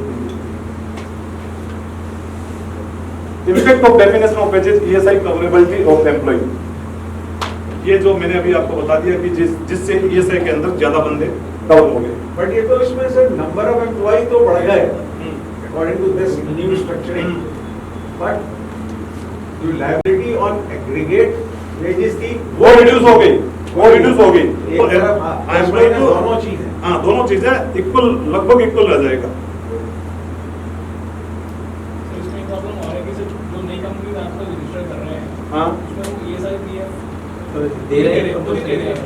मैं वो आपको पहले क्लियर कर देता हूँ, क्योंकि ये क्वेश्चन तो जब से ये 15 फरवरी 2020 के बाद में रेगुलर आ रहे हैं, और इसके अंदर जितने भी कंपनी रजिस्टर कर रहे हैं, चाहे वो आप लोग कर रहे हैं या कंपनी सेक्रेटरी कर रहे हैं, सब में एक इश्यू आता है, और वो फिर लास्ट में लिटिगेशन में जब आते हैं या नोटिस आते हैं तब हमारे पास आते हैं। जब आरओसी में हमने कंपनी रजिस्टर की और पीएफ और ईएसआई नंबर जो है अलॉट होके आ जाते हैं, तो पीएफ के अंदर जो क्या रूल्स हैं, पीएफ की जो थ्रेशोल्ड लिमिट है आज की डेट में, कल क्या हो जाए ये पता नहीं, आज की डेट में जो 20 की थ्रेशोल्ड लिमिट है, पीएफ के अंदर आपके पास में यूजर आईडी आएगा और पासवर्ड आएगा। जब तक वो एस्टेब्लिशमेंट उसको लॉगिन करके नहीं करता है तब, और उसमें लॉगिन करेगा तब ये प्रोविजन आता है उसमें कि आप ईएसआई की पीएफ की जो कवरेज है वो मैंडेटरी सेक्शन 13B में लेना चाहते हो या वॉलेंटरीली सेक्शन 14 में लेना चाहते हो, ये पूछता है। जो हमने सेलेक्ट किया वो सेलेक्ट करने के बाद में लॉगिन हो जाता है और हमारे पास कवरेज लेटर निकल जाता है। ज्यादातर एम्प्लॉयर गलती यही करते हैं क्योंकि उनको कवरेज लेटर चाहिए होता है कहीं पे प्रेजेंट करने के लिए, और उसकी चक्कर में वो एलिजिबल वहां पे लॉगिन कर देते हैं, और वहां पे गलती ये हो जाती है कि मैंडेटरी लॉगिन हो जाती है, क्योंकि वॉलेंटरीली आप करोगे तो आपको कुछ पेपर अपलोड करने पड़ते हैं, तो वहां पे वो मैंडेटरी। जब इंस्पेक्शन आता है, नोटिस आता है, तब हमारे पास ये आता है क्वेरी कि हमारे पास तो 0 एम्प्लॉई। तो आपने वहां पे जब डिक्लेयर किया है कि मेरे पास 20 एम्प्लॉई है, मैंडेटरी एम्प्लॉई है, तो वहां पे वो मामले फंसते हैं। ईएसआई के अंदर क्या है, तो मेरा कहने का मतलब है जब आपके पास लॉगिन पासवर्ड आ गया तो आप उसको लॉगिन मत करिए। यदि आप लॉगिन नहीं करोगे तो आपका मैंडेटरी या वॉलंटरीली डिक्लेयर ही नहीं होगा, तो वो आप जब आएगा एम्प्लॉयमेंट तब आप करें। ईएसआई के अंदर क्या है, ईएसआई के अंदर जब आपके पास में एक कवरेज लेटर आता है और आपके पास में वो उसमें कवरेज लेटर मेल पे आ जाता है, यूजर आईडी पासवर्ड मेल पे आता है। जब आप उस यूजर आईडी पासवर्ड को यदि क्लिक नहीं करते तो 6 मंथ तक, तो जब से इनकॉर्पोरेशन हुआ है तब से 6 मंथ तक ईएसआई एक लुकिंग पीरियड देती है कि आप तब तक यदि आपका जब भी आपका मैंडेटरी या वो आ जाए, वॉलंटरी तो अब हुआ है, पहले मैंडेटरी था, मैंडेटरी जब 10 एम्प्लॉई आ जाए तब आप इसको ओके कर लेना। लेकिन उसके अंदर यदि 6 मंथ के बाद में आपका एम्प्लॉयमेंट नहीं आता है तो आपके पास में उसमें राइट्स मिलता है कि आप उसको एक्सटेंशन ले सकते हैं। तो वहां पे जहां लॉगिन करें, जो आए हुए हैं उसमें एक विंडो खुलेगी, उस विंडो पे आपको डिक्लेयर करना होगा कि मेरे मैंडेटरी इस डेट से मेरा एम्प्लॉयमेंट ये आ गया है। तो वहां पे आप यदि वो डिक्लेयर कर देते हो कि मेरा नहीं आया और अगले महीने वो डेट जो प्लेस का डेट होती है वो वापस इतने डाल दो, तब आप उस पीरियड तक के लिए वापस आपको लॉगिन पीरियड मिल गया। वहां पे भी यहाँ पे गलती ये कर देते हैं कि 6 मंथ तो हो गए और 6 मंथ के तब तक आपने उसको टच नहीं किया, तो ईएसआई के अंदर वो बाय डिफॉल्ट रजिस्ट्रेशन माना जाता है और फिर नोटिस आ जाते हैं। यदि आपने एक्सटेंशन नहीं लिया तो बाय डिफॉल्ट रजिस्ट्रेशन माना जाएगा, सरेंडर। और हाँ, पीएफ और ईएसआई नंबर यदि एक बार चिपक गए किसी भी एस्टेब्लिशमेंट के प्रोप्राइटरशिप फर्म के अंदर, जब एस्टेब्लिशमेंट पूरा सरेंडर हो जाता है, जीएसटी वेस्ट नंबर सरेंडर हो जाता है, बैंक अकाउंट सरेंडर, तब तो वो सरेंडर हो सकता है। लेकिन कंपनी केस के अंदर, प्राइवेट लिमिटेड या कंपनी केस के अंदर तब तक सरेंडर नहीं होते जब तक कंपनी वाइंडिंग अप में जाके और उसका वो लेटर हम पीएफ और ईएसआई में नहीं देते, तब तक वहाँ स्टैक आउट नहीं, तब तक आपको वो जेल नहीं होगी। Sir but company strike out तब तक नहीं होती जब तक पीएफ कैंसिल ना हो। नहीं सर, पीएफ मानेगा ही नहीं, आपका कैंसिलेशन करेगा ही नहीं। आप लेटर दे दोगे लेकिन वो मानेगा ही नहीं। ऐसी बहुत सारे स्ट्राइक ऑफ करवा दे फिर पीएफ वालों को दे दे। नहीं नहीं, वो वहाँ से जो लेटर मिलता है वो हम वहाँ पे जमा करवा दें तो वो असेस करके उसको बंद कर देंगे। तो जब तक रिप्लाइज करनी पड़ेगी सर 75 रुपीज की पर मंथ। हाँ, वो 75 पीएफ में करनी होती है, ईएसआई के अंदर करनी नहीं होती। एक लेटर आप डाल दो कि मेरे पास नॉन एम्प्लॉयमेंट है, जब एम्प्लॉयमेंट आएगा तब मैं कंप्लेंट। ऑनलाइन डाल सकते हैं, ऑनलाइन डाल सकते हैं। ऑनलाइन नहीं है, 75 रुपीज ऑनलाइन है। लेटर जो है ईएसआई में जमा कराना होता है, पर्टिकुलर जो रीजनल ऑफिस होती है। तो जैसे किसी ने नहीं करा तो पेनल्टी भी है कोई प्रति? ये जो लेटर जमा कराने की ईएसआई में लेटर जमा कराने की कोई पेनल्टी नहीं है।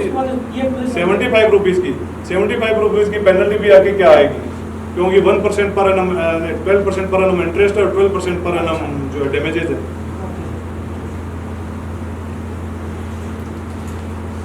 इसका जो है ना ईएसआई की कवरेबिलिटी के लिए यह, जैसे मैं आपको एक फॉर्मूले से कि पहले वर्ल्ड के अंदर सैलरी स्ट्रक्चर था 10,000 2,000 की एचआरए, क्योंकि पहले अपनी मर्जी के क्लासिफिकेशन करते थे।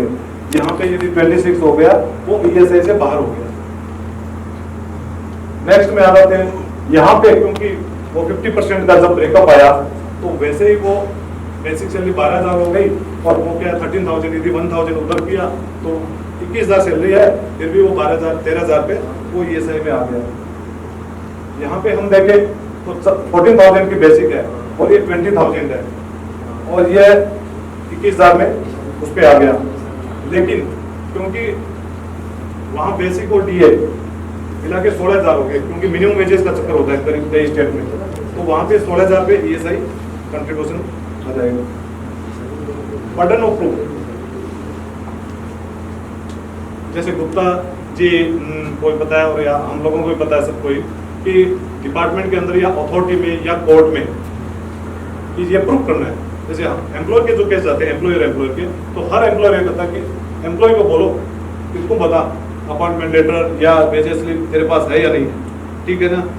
गवर्नमेंट ने क्लियर कर दिया बर्डन ऑफ प्रूफ के अंदर जो कोड ऑफ वेजेस 19 के अंदर एम्प्लॉयर की लायबिलिटी है।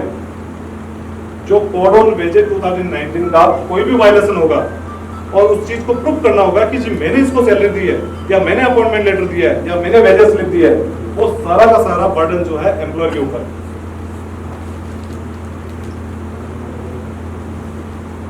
EPFO के अंदर बहुत सारे जो है डिस्कशन होते हैं। लेबर कोड के अंदर एम्प्लॉयर को क्या मिला, ये जो चैप्टर है इसमें बिलीव नहीं करोगे करोड़ों का बेनिफिट वो एवरी एम्प्लॉयर को मिला है। एम्प्लॉयर जब बेनिफिट मिलता है तब कोई बताएगा नहीं, लेकिन जैसे ही ये लेबर कोड नोटिफाई हुए उसी दिन शाम को 4-5 एम्प्लॉयर हमारे पास जानने वाले हैं, उनके फोन आ गए, सर बहुत मजा आ गया। कैसे मजा आया, EPFO के अंदर ESI के अंदर जो इंक्वायरी जो लिटिगेशन वगैरह आते हैं उनकी नोटिफिकेशन था, सर्कुलर था 5 ईयर पे आप ESI इंक्वायरी कर सकती है, बैक 5 ईयर नहीं जा सकती। अभी जो रिसेंटली यदि मार्च तक करेगी तो 2021 से बैक नहीं जा सकती, लेकिन PF में ये नहीं था। और EPFO के अंदर EPFO कितने साल पीछे के रिकॉर्ड चेक कर सकती है और उसकी वजह से एम्प्लॉयर परेशान होता था, सर हम 10 साल पुराने रिकॉर्ड कहां से लाएं, 8 साल पुराने रिकॉर्ड कहां से लाएं। तो उस केस के अंदर 2020 के अंदर जब ये सोशल सिक्योरिटी कोड बना उसी समय इसके अंदर इस पॉइंट को इन्होंने इस सेक्शन को मर्ज किया और ये जब पता चला तो 2020 से लेके 21 नवंबर 25 तक उन एम्प्लॉयर को, क्योंकि हर प्रोफेशन को बताओ जो हमारी तरह कोई और भी प्रोफेशन है, कि कैसे खींचते गए कि इनकी इंक्वायरी कंडक्ट ना हो, क्योंकि हेवी लायबिलिटी आ सकती है प्रीवियस ईयर्स में। जैसे ही ये आया नोटिफाई हुआ 21 नवंबर को, EPFO बाउंड हो गया 5 ईयर की इंक्वायरी। लेकिन कोई कंप्लेन केस या कोई फ्रॉड केस होता है उस केस में जा सकता है, बाकी नॉर्मल जो इंक्वायरी है वो 5 ईयर बैक नहीं कर सकती। और इसका जीता जागता उदाहरण मेरा आज भी एक इंक्वायरी जो मेरी फाइनल हुई है जिसके अंदर मैंने 5 ईयर का ब्रेक कराया। तो इसलिए इसके अंदर बहुत करोड़ों में बेनिफिट जो है एम्प्लॉयर को मिला है, लेकिन कहेगा बताएगा कोई नहीं। इसके बियॉन्ड एक सबसे ज्यादा रिलीफ एम्प्लॉय यदि कहे कि इन लेबर कोड में हमारे को क्या मिला, एक ये मिला, एक इससे अगली स्लाइड जो है ये जो सबसे ज्यादा बेनिफिट मिला। और इसके बाद में EPFO की अपील के लिटिगेशन बढ़ेंगे। EPFO की जो अपील है, EPFO में अगर अंडर सेक्शन 7 है जो ऑर्डर होते हैं, डैमेजेस के जो 14B के ऑर्डर होते हैं, उन ऑर्डर को चैलेंज करने के लिए EPFO के ऑर्डर के अगेंस्ट में एक ही चारा था, जो सेंट्रल गवर्नमेंट का जो ट्रिब्यूनल है CG8 उसमें अपील लगती थी। और वहां पे जो ट्रिब्यूनल के जो रूल्स हैं उस EPFO के उस रोल के अकॉर्डिंग 50 to 75% जो जज साहब ऑर्डर करते थे उसको जमा देना होता था, 50 to 75%। और क्योंकि ये चीज हम जाते रहते हैं तो इसलिए हमारे को पता है कि बहुत सारे एम्प्लॉयर ऑर्डर को चैलेंज इसलिए नहीं कर सकते थे कि 75% या 60% या 50% कहां से लगे। ये पेन इंडिया यही इनका रूल्स था और इस वजह से बहुत सारे ऑर्डर, क्योंकि EPFO के कई ऑर्डर जो है ना वो एक एक्सपायरी भी हो जाते हैं, क्योंकि जो प्रोफेशनल प्रेजेंट कर रहा होता है, जो भी कंसल्टेंट प्रेजेंट कर रहा होता है या जो भी अकाउंटेंट प्रेजेंट कर रहा होता है, वो या तो प्रेजेंट नहीं कर पाता है या एक्सपायरी हो जाता है, उस केस के अंदर एम्प्लॉयर के पास में वो लीगल राइट्स खत्म हो जाते हैं, वहां पे ईपीएफओ में उसको रीओपन करवाने के वो लीगल राइट सीजीआईटी ट्रिब्यूनल के अंदर ही चैलेंज करने पे मिलता है और विद इन 60 डेज उसको अपील फाइल करनी पड़ती है और विद इन 60 डेज यदि वो अपील फाइल नहीं कर पाता है तो और जज साहब ऑर्डर कर देते हैं कि 75% या 60% या 50%, जनरली 50% से रिड्यूस नहीं करते और 75% से ऊपर नहीं करते, ये ब्रेकर था। बहुत सारे एम्प्लॉयर इसको चैलेंज नहीं कर पाते थे क्योंकि डिपॉजिट देने के लिए फंड नहीं होता था, अरेंजमेंट नहीं होता था। यदि 1 करोड़ का भी ऑर्डर हो गया तो 1 करोड़ के लिए 60 लाख 70 लाख कहाँ से लाए? यहाँ पे गवर्नमेंट ने बहुत बड़ी रिलीफ दी, बहुत बड़ी रिलीफ दी है। फ्लैट 25%, किसी जज साहब के ऑर्डर की इंतजार नहीं करनी है, आपको 25% का डीडी बनाना है सीजीआईटी के फेवर में और अपील लगा देनी है। आपकी अपील सुनी जाएगी, 25% आपको जमा देना है, 25 से 24 नहीं होगा, 25 से 26 नहीं होगा। बहुत बड़ी रिलीफ है और इस वजह से ईपीएफओ के जो ऑर्डर हो रहे हैं वो ऑर्डर लिटिगेशन में जाएंगे क्योंकि अब स्कोप आ गया। जी मेरे को 25% जमा देना है, उसको मैं अपील फाइल कर सकता हूँ। सर आपने कहा कि अब इसलिए और अपील में जाएंगे कि 25% जमा कर सकते हैं, पहले हम 50% जमा नहीं कर सकते थे, अपील में नहीं जाते थे, तो 100% का क्या होता? नहीं, अब जो जिसने डिमांड बनाई वो खत्म तो नहीं होगी, वो तो 100% जमा करना पड़ेगा। सर मैं आपको अपील में जाने से स्टे आता है।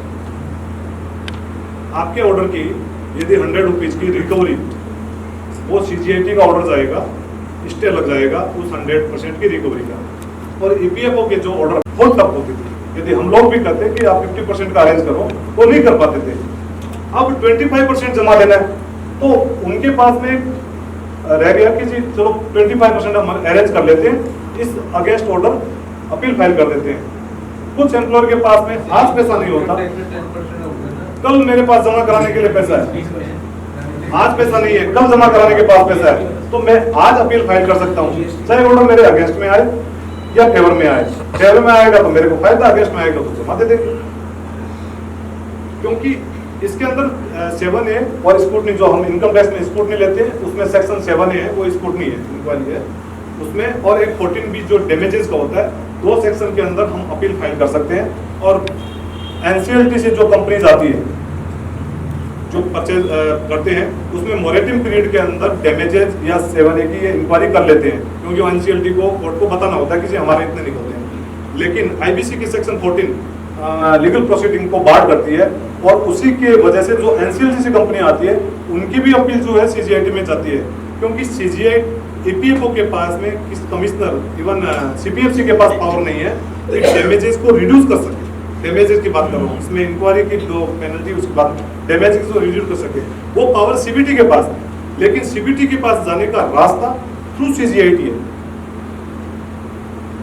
आप डायरेक्ट एम्प्लॉयर नहीं जा सकता, ईपीएफओ नहीं जा सकता, तो सीजीआईटी ऑर्डर करेगा कि सीबीटी के पास ये भेजा जाए और डैमेजेस सीबीटी रिड्यूस करती है। जो सिक इंडस्ट्री होती है वो ईपीएफओ की सेक्शन 32B के अंदर ये पावर होता है, वो 100% भी कर सकती है, 50% भी कर सकती है, 10% भी कर सकती है, वो पावर होती है, उसके अकॉर्डिंग ये करती है। इसमें क्या बिग रिलीफ है ये, इसके अंदर अब हर एम्प्लॉयर जो है वो यदि उनके अगेंस्ट में और उनको ये लगे कि इसको रीअसेस करने से हमारे को बेनिफिट हो सकता है तो वो अपील में जा सकते हैं। Is there any provision to pray for pre-deposit below 25%? नहीं By prayer? नहीं सर, प्रेयर के अंदर जब हम लोग जब ये 50 to 75 होता था तब हम प्रेयर करते थे। अब ये नहीं है, ये 25% फ्लैट डीडी बना के साथ में देना। केवल इसके अंदर एक ये चेंज कर दिया, एक जो कोर्ट फीस होती थी वो 2000 होती थी पर अपील, इस नए प्रोविजन के अंदर कोर्ट फीस 5000 कर 3000 बढ़ा दिया, वो तो फीस है। और बाकी पीएफ के अंदर जो सीलिंग लिमिट है वो 3000 है, पीएफ के जो बेनिफिट्स हैं वही सेम है, पीएफ की जो कंप्लायंस है वही सेम है, सीलिंग लिमिट जो है बढ़ने वाली है, वो हो सकता है 1 अप्रैल तक ये अनाउंस हो जाएगा। पीछे आपने बोला कि वेजेस के कंपनी इशू करता है, अगर बैंक ट्रांसफर है तो what is the purpose of the wages? Sir bank transfer है तो आप कह रहे हैं वेजेस स्लिप बैंक ट्रांसफर है, बैंक ट्रांसफर केवल उस चीज को प्रूव करता है कि आपने सैलरी या वेजेस को पे किया।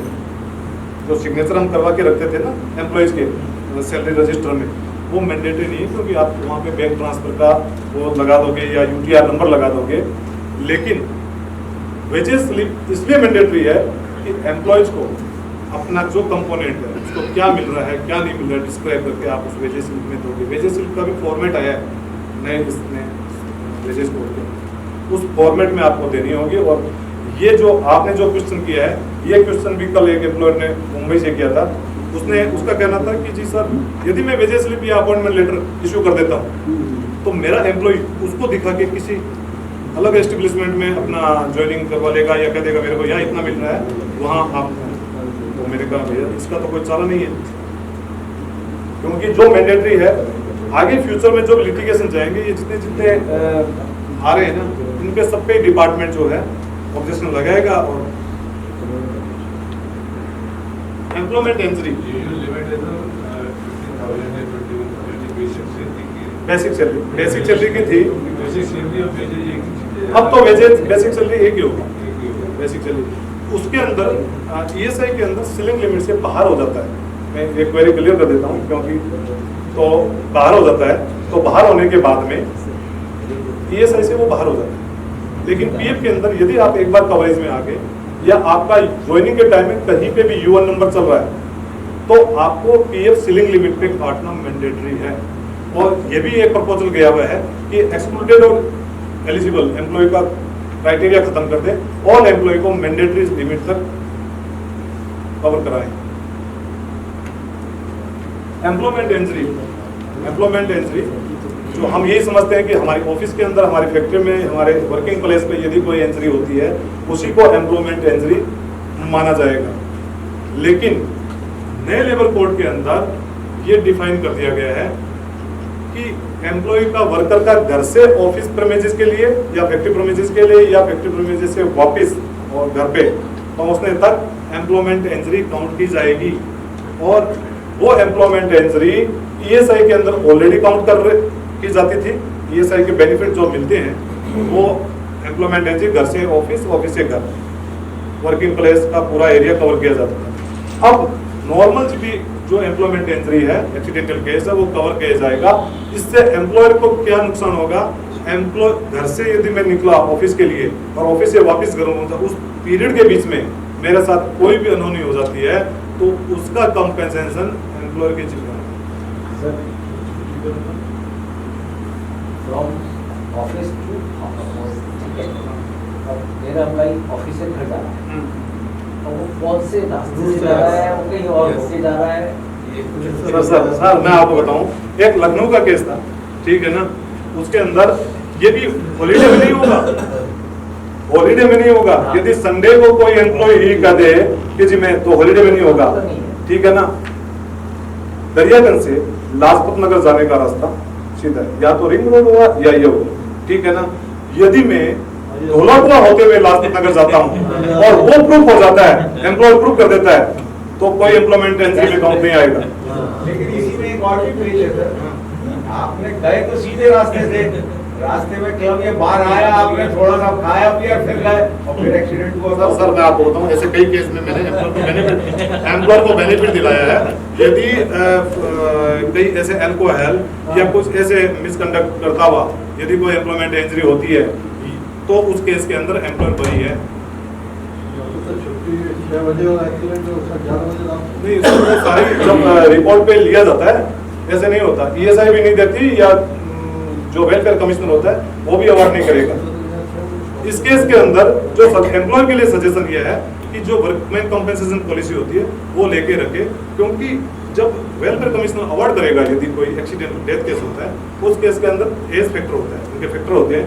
30 की एज के बंदे का लगभग 14-15 लाख रुपए का कंपेंसेशन वेलफेयर कमिश्नर अवार्ड कर देता है। तो WC पॉलिसी लेके रखेगा तो पेन इंडिया होती है ना। यदि ऐसा कोई केस हो जाए, बहुत प्रीमियम आता है, इसमें क्या है कि वो कर सकते हैं। सर एक प्रॉब्लम और आती है, एक ही प्रेमिसेस में मल्टीपल फर्म्स रन कर रही हैं, 4 फर्म्स हैं, ओनर वही हैं, टोटल एम्प्लॉइज हो गए 40 या 50, लेकिन वो डिवाइड हो गए 4 फर्म्स के अंदर, डिवाइड हो गए सर 4-5 फर्म्स के अंदर अलग अलग एंटिटी खोल दी। बताऊं, ये कॉमन ओनरशिप का जो आप बता रहे हो, कॉमन ओनरशिप का मैटर आता है। यदि कहीं पे भी कॉमन ओनरशिप प्रूफ हो जाती है, एक अभी ग्रेचुटी अपील मैंने फाइल की थी जहाँ पे कॉमन ओनरशिप केवल वो अभी हाईकोर्ट में लग रही है। कॉमन ओनरशिप इस वजह से प्रूफ हो रही है कि एक एम्प्लॉय एक्स में काम कर रहा था, 4 साल बाद में उसको वाई में लिया, वाई कंपनी के अंदर, और एक्स और वाई कंपनी का एम्प्लॉयमेंट अलग अलग है, मतलब एम्प्लॉयर अलग अलग है, सब कुछ एड्रेस वगैरह सब अलग है, लेकिन उस वाई कंपनी ने एक्स कंपनी के एम्प्लॉय को किसी काम से भेज दिया और उसका कोई डॉक्यूमेंट्री एविडेंस, ठीक है ना, उसमें लिटिगेशन में है, अपील मेरा हाईकोर्ट में जाएगा क्योंकि लीगल ग्राउंड बहुत उसमें स्ट्रॉन्ग है, इसलिए वो अपील जो है एक्सेप्ट होगी। इसमें प्रॉब्लम कॉमन ओनरशिप में क्या आती है, कॉमन ओनरशिप के अंदर यदि कहीं कॉमन ओनरशिप को हो जाती है, मैं एक्स में पार्टनर हूँ, मैं वाई में डायरेक्टर हूँ, ठीक है, और दोनों में मैं हूँ, एक में 10 एम्प्लॉई है, एक में 10 एम्प्लॉई है, मेरा कहीं कवरेज नहीं आता, लेकिन यदि कहीं पे वेरिफिकेशन होती है या सर्वे होता है और उसको कॉमन ओनरशिप में काउंट कर देते हैं, तो लायबिलिटी जिस दिन से एप्लीकेबिलिटी आ रही है उस दिन से काउंट होती है। इसका कॉमन ओनरशिप का ये ग्रेजुएटी कमीशन वगैरह नहीं सर, एक मैं ये भी चीज़ आपने बीच में पूछी है, जो हम कंसल्टेंट रखते हैं, बहुत सारे हम लोग ही सजेस्ट करने वाले हैं, और हम लोग जब सजेस्ट करते हैं तो उसका इम्पैक्ट आगे जो लिटिगेशन में मामले फंसते हैं उसमें ही आता है। जो कमीशन या जो कंसल्टेंट 94J में जो TDS काट के हम कंसल्टेंट रखते थे कि कंसल्टेंट बना दो सबको, या कॉन्ट्रैक्टर बना दो सबको, हाँ रिटर्नर बना दो, सब बना दो। ऐसे केस के अंदर जब लिटिगेशन में मामला जाएगा 100% उसको एम्प्लॉय कैटेगरी में प्रूफ हो जाएगा। कैसे होगा, एक PF का केस था जिसके अंदर वो मैन पावर सप्लाई था यूनिवर्सिटी के अंदर, लेक्चर्स वगैरह सप्लाई करता था, उसके अंदर PF ने 3.5 करोड़ की लायबिलिटी रेज कर दी। उस रीजन क्या था, EPFO ने ये बोला कि ये जो कंसल्टेंट है 94J में TDS कटा है, एक तो उसका इक्वल रेमुनरेशन, इक्वल पेमेंट जा रहा है, मतलब 20-20 जा रहा है, या 50-50 जा रहा है। कह रहे हैं कि जी प्रदीप जी आप मेरे को इनके सबके फॉर्म 16 लाके दिखा दो, 16A जो हम मिलता है वो 16A लाके दिखा दो। यदि उसके अंदर ये पर्टिकुलर एक्स कहीं मल्टीपल एस्टेब्लिशमेंट से फीस ले रहा है 94J में, मैं सबको एग्जाम कर दूंगा, बाहर कर दूंगा, लेकिन यदि सिंगल एस्टेब्लिशमेंट में ये ले रहा है, मैं उसको एम्प्लॉय कैटेगरी में काउंट करूंगा, क्योंकि एम्प्लॉय इसका वायलेशन करता है, एम्प्लॉय और एम्प्लॉय रिलेशन। तो उसके पास क्लाइंट ही है, नहीं क्लाइंट एक होने से सब, क्योंकि ये यदि या तो आपकी जो उसकी रेमुनरेशन है ना वो चेंज होके जाएगा।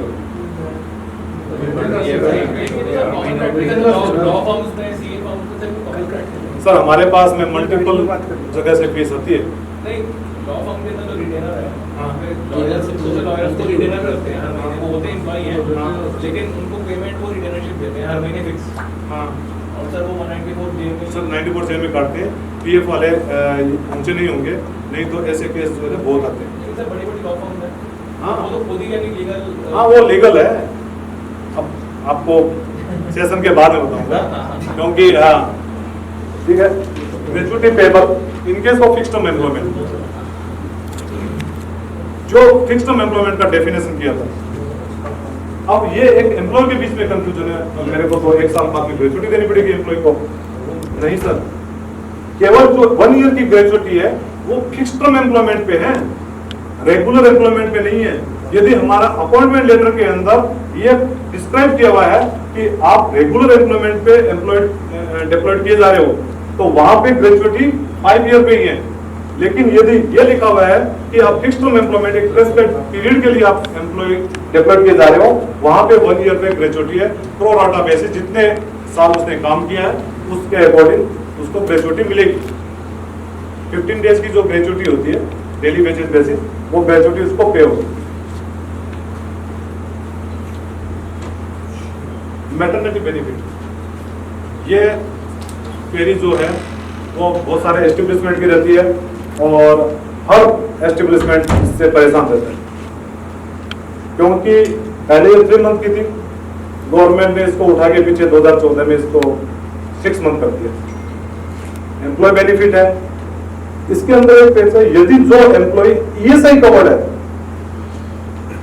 उसको मैटरनिटी बेनिफिट एम्प्लॉयर की टेंशन नहीं है, उसको ईएसआई देगी, यह एक सबसे बड़ा बेनिफिट है। लेकिन जो एम्प्लॉय ईएसआई कवर्ड नहीं है वहां पे मैटरनिटी बेनिफिट का लायबिलिटी एम्प्लॉयर की आ जाएगी। और वो एप्लीकेबिलिटी कहां होती है, जैसे सारे एस्टेब्लिशमेंट 10 और मोर मैंने बताया था सब में होती है एलिजिबिलिटी। किसी फीमेल वर्कर ने उस एस्टेब्लिशमेंट के अंदर 80 डेज वर्किंग कर लिया है, पिछले 12 मंथ में 80 डेज वर्किंग कर ली है, तो वो मैटरनिटी बेनिफिट के लिए एलिजिबल हो जाएगी। इट मींस जो फीमेल वर्कर अपने एस्टेब्लिशमेंट को नोटिस दे रही है मैटरनिटी लीव पे जाने के लिए, उस डेट से पहले उसके 80 डेज कंप्लीट होने चाहिए। यदि 80 डेज कंप्लीट नहीं है तो मैटरनिटी बेनिफिट के लिए वो एलिजिबल नहीं होगा। 6 मंथ का 26 वीक का जो मैटरनिटी बेनिफिट दिया जाएगा, इसमें 8 वीक प्रीसीडिंग डिलीवरी और रिमेनिंग पोस्ट डिलीवरी जो पे होता है। लेकिन इसके अंदर भी एक पेज है, पेज यह है कि जो फीमेल वर्कर है वो यदि पोस्ट डिलीवरी जो मैटरनिटी बेनिफिट लेगी तो उसको एस्टेब्लिशमेंट के अंदर ज्वाइन करना। एस्टेब्लिशमेंट को ज्वाइन किया, बेशक वो एक दिन ज्वाइन करके अपना बेनिफिट लेके या 4-5 दिन ज्वाइन करके वो जा सकती है। फिर वो आपके टर्मिनेशन के रूल्स आ जाएंगे, चाहे नोटिस पे दे ना दे, रिकवर करना है, देना है, क्या करना है।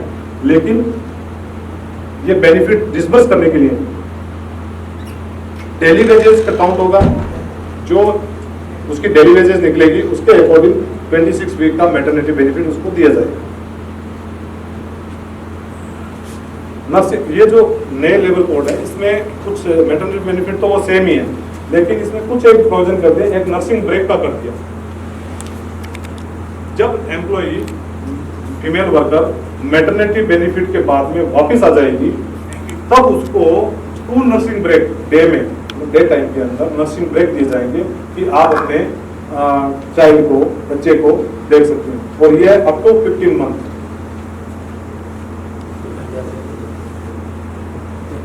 इसके बाद में फ्रेंच फैसिलिटी जो ये कॉमन है और पहले का यही है, इसमें 50 एम्प्लॉय किसी भी एस्टेब्लिशमेंट में यदि आ जाते हैं तो उस एस्टेब्लिशमेंट को फ्रेंच फैसिलिटी प्रोवाइड करानी पड़ेगी और उसके अकॉर्डिंग वो सारा का सारा सेटअप उसको फ्रेंच फैसिलिटी का करना होगा।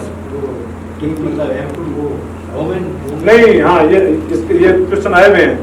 50 एम्प्लॉयज किसी भी हो उसमें फीमेल होनी चाहिए, चाहे सिंगल भी हो। सारे ऐसा नहीं है कि जी आपके पास में 50 फीमेल वर्कर ही चाहिए। पेमेंट ऑफ मेडिकल बोनस, ये इस कोड में नया प्रोविजन किया गया है।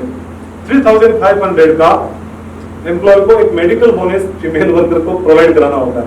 मतलब जो आप मैटरनिटी बेनिफिट की वेजेस, सैलरी वगैरह दे रहे हैं, उसके अलावा ये एक अभी इस कोड के अंदर मेडिकल बोनस का भी प्रोविजन किया है।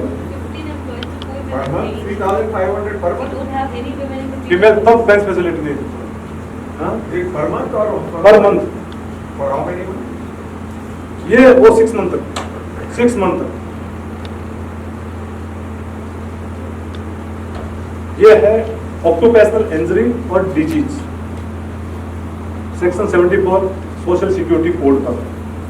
इसमें जो सेंट्रल गवर्नमेंट की जो ऑक्यूपेशनल डिजीज डिसाइड है, उन ऑक्यूपेशनल डिजीज में यदि कुछ होता है तो एम्प्लॉयर की जिम्मेदारी है उसको कंपेंसेशन करने की। ऑक्यूपेशनल इंजरी होती है जो मैंने अभी आपको बताया था, ईएसआई जो कवर एम्प्लॉय होते हैं वहां ईएसआई देगी, और जहां ईएसआई कवर्ड नहीं है वहां पे एम्प्लॉयर की जवाबदेही आ जाएगी। और ये जैसे when is employed the employer occupational injury, the injury is caused retracement compensation, वो तो हो गया ऑक्यूपेशनल कंपेंसेशन। ये इधर आ गया रिट्रेसमेंट कंपेंसेशन। रिट्रेसमेंट कंपेंसेशन ये होता है कि यदि मैंने किसी को रिट्रेसमेंट कर दिया, टर्मिनेट कर दिया, तो मेरे को 15 डेज पर एनम के अकॉर्डिंग कंपेंसेशन देना होगा। यदि एम्प्लॉय खुद छोड़ के जा रहा है, रिजाइन देके अपने नोटिस पीरियड को सर्व करके जा रहा है, तब रिट्रेसमेंट नहीं आएगा। लेकिन मैंने ये कंपेंसेशन नहीं आएगा, लेकिन मैंने टर्मिनेट कर दिया, रिट्रेस कर दिया, तो ये पहले भी था और अभी भी है। और अब ये हेल्थ चेकअप का जो मैंने आपको बताया था, ये इसको प्रोविजन कर दिया OSS कोड के अंदर। एवरी एस्टेब्लिशमेंट को 40 प्लस जो भी एम्प्लॉई है उनका हेल्थ चेकअप करवाना पड़ेगा।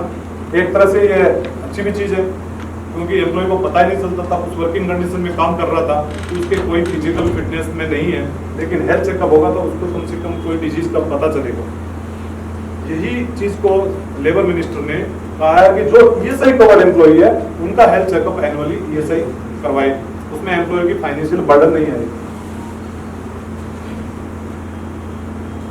Any holiday falling between leave, ये सबसे मेजर पॉइंट है और इसके अंदर लगभग आधे बंटे हुए हैं। आधे एस्टेब्लिशमेंट इसको यूज करते हैं, आधे नहीं करते हैं। जो ओल्ड लेबर लॉ थे उसमें ऐसा प्रोविजन नहीं था, इसलिए इस चीज को क्या है कि कुछ करते थे कुछ नहीं करते थे। नए लेबर लॉ के अंदर सेक्शन 32 सब सेक्शन 1 और उसका चैप्टर 4 के अंदर क्लियर कट लिखा गया, क्लियर कट। कोई उस जो नए ये जो लेबर कोड आए हैं इनमें एक चीज जो है देखी है कि नए लेबर कोड के अंदर गवर्नमेंट ने जो चीजें लिखी है, जो चीजें बनाई है वो क्लियर लिखी है, साफ लिखी है, कहीं हमारे जैसे कोई पेच डाल के उसको फंसा ना सके। हाँ, ये जो इस सेक्शन के अंदर क्लियर कट लिखा है, any type of holiday means festival holiday, gazetted holiday, weekly holiday, any type holiday, यदि लीव के मतलब एनी टाइप हॉलीडे के प्रीफिक्स या सफिक्स के अंदर लीव आती है, उस केस के अंदर वो हॉलीडे लीव में काउंट नहीं किया जाएगा। जबकि बहुत सारे एस्टेब्लिशमेंट इसको लीव में काउंट करते हैं, ठीक है। और इसमें एम्प्लॉय को जो परेशानी होती थी वो ये है कि जब छुट्टी पे जाता था तब वो या तो हॉलीडे के उधर या इधर एक वर्किंग डे करता था ताकि वो, लेकिन इसके अंदर एक चीज है एम्प्लॉय के फेवर में, ये ओनली विद वेजेज जो लीव ली जाती है उसके अंदर ये प्रोविजन है, लेकिन यदि कोई एब्सेंट है विदाउट वेजेज वाला उसमें ये प्रोविजन एप्लीकेबल नहीं होता। हाँ, फिर तो यदि ये काउंट होने लगे और फुल मंथ के अंदर कोई एब्सेंट है तो वो 4 वीकली हॉलीडे के पैसे ले लेगा। ये केवल विद लीव जो विद पे लीव दी जाती है उसी के अंदर ये सेक्शन जो है इन्होंने रखा है। सर लीव का रूल क्या है? लीव का रूल इन्होंने जो लेबर एक्ट में प्रोविजन किया, मैंने स्लाइड में नहीं डाला है। लीव का रूल 18 ऑन लीव जो है गवर्नमेंट ने लेबर कोड के अंदर डिसाइड की है 18 लीव अन लीव। हाँ, इन ईयर नहीं, गस्टेड अलग हो गई, ये अन लीव वीकली गस्टेड सारी अलग हो गई। और इसमें ऐसा भी है कि यदि कोई एस्टेब्लिशमेंट 5 डेज वर्किंग कर रहा है तो वो इस वजह से ये अन लीव को रिड्यूस नहीं कर सकता कि हमारे यहाँ 5 डेज वर्किंग है। अन लीव 18 मिनिमम दी जाएगी। अब जो स्टेट के रूल आ रहे हैं उन स्टेट के रूल में कैजुअल और सिक लीव, क्योंकि ये स्टेट का मैटर है, कैजुअल और सिक लीव वो डिसाइड करेंगे, लेकिन कैजुअल और सिक लीव विद पे नहीं होती है, ये जो है विद पे होती है अन लीव। और स्टेट 18 से आगे जा सकता है, 20 दे सकता है, 22 दे सकता है, आगे जा सकता है, लेकिन 18 से नीचे नहीं दे सकता। Working hours in a week 8 hour per day का फिक्स है, जिसको आप 10 आवर तक खेल सकते हैं, नहीं 9 आवर तक खेल सकते हैं। और यदि आप 5 उसके अंदर वीकली 48 आवर्स के वर्किंग मैंडेटरी है। यदि 5 डेज वर्किंग है तो आपको 5 डेज के अंदर 48 आवर्स लेने होंगे। यदि आपके 4 डेज वर्किंग आती है तो उस केस में भी आपको 48 आवर्स वर्किंग आपको लेनी होगी। तो 48 यदि आप वर्किंग लेते हैं तो उस केस के अंदर यदि 12 आवर आते हैं पर डे तो आपको स्प्रेड आवर, तो आपको लंच आवर्स जो है आधा घंटा वो उसी के अंदर मर्ज करना है। So therefore the sick leaves are and the casual leaves are outside on leave only. और वो And they are not entailing any liability. हाँ, वो कैरी फॉरवर्ड नहीं होती, वो इनकेस नहीं होती, इसलिए ये अन लीव इनकेस भी होती है, कैरी फॉरवर्ड भी होती है। 45 डेज तक इसको कैरी फॉरवर्ड किया जा सकता है। Are they mandatory sick leaves? No, अलग अलग स्टेट के जो रूल्स आएंगे उसी के हिसाब से, कोई स्टेट कम देता है, कोई ज्यादा देता है, अलग अलग स्टेट, लेकिन मोस्ट प्रोबेबली ये 10 to 12 के बीच में रहती है। सिक और और हार्डली 18-12 सिक लीव्स भी हो सकती हाँ हो सकती है। सिक कभी कुछ स्टेट सिक और कैजुअल लीव को मर्ज कर देता है और कुछ स्टेट सिक और कैजुअल को अलग अलग कर देता है। तो ये जैसे स्टेट के आएंगे रूल्स, उसके अंदर उस चीज को डिफाइन करें। सर ये जो डेली 8 आवर्स की वर्किंग है इसमें लंच ब्रेक और टी नहीं, 8 आवर्स की वर्किंग के अंदर लंच ब्रेक अलग है, लेकिन लंच ब्रेक ऐसा नहीं कि हम 2 घंटे का करते हैं। Lunch break only for half an hour. Tea break बना होगा। टी ब्रेक को इसमें कंसीडर नहीं किया। रिकॉर्ड्स और रिटर्न्स, ये पहले से हमारे को पता है। एम्प्लॉय रजिस्टर, वेजेस रजिस्टर और ये सारे रजिस्टर करते पड़ते हैं। Return to be file, annual return, half yearly return, ये जितने भी आएगी वो भी हमारे पास। Employer must working hours, wages rate वगैरह, ये नोटिस ऑफ डिस्प्ले, ये चीज जो है पहले से भी थी लेकिन कोई नहीं लगाता। एब्स्ट्रैक्ट को डिस्प्ले लगाना होता है ऑफिस में या फैक्ट्री के अंदर, वहाँ लगाना होता है, लेकिन कोई नहीं लगाता। वो इसलिए नहीं लगाता कि एम्प्लॉयर ये कहता है कि जी ये तो वर्कर जो एंट्रेंस होगा उसी में उसको पता चल जाएगा कि जी क्या क्या रूल्स होते हैं, क्या क्या नहीं होते हैं, और वो जो है उसी में हमारी जो भी उसकी पावर्स रहेगी, तो इसलिए लगाता नहीं। लेकिन ये चीजें भी मैंडेटरी है।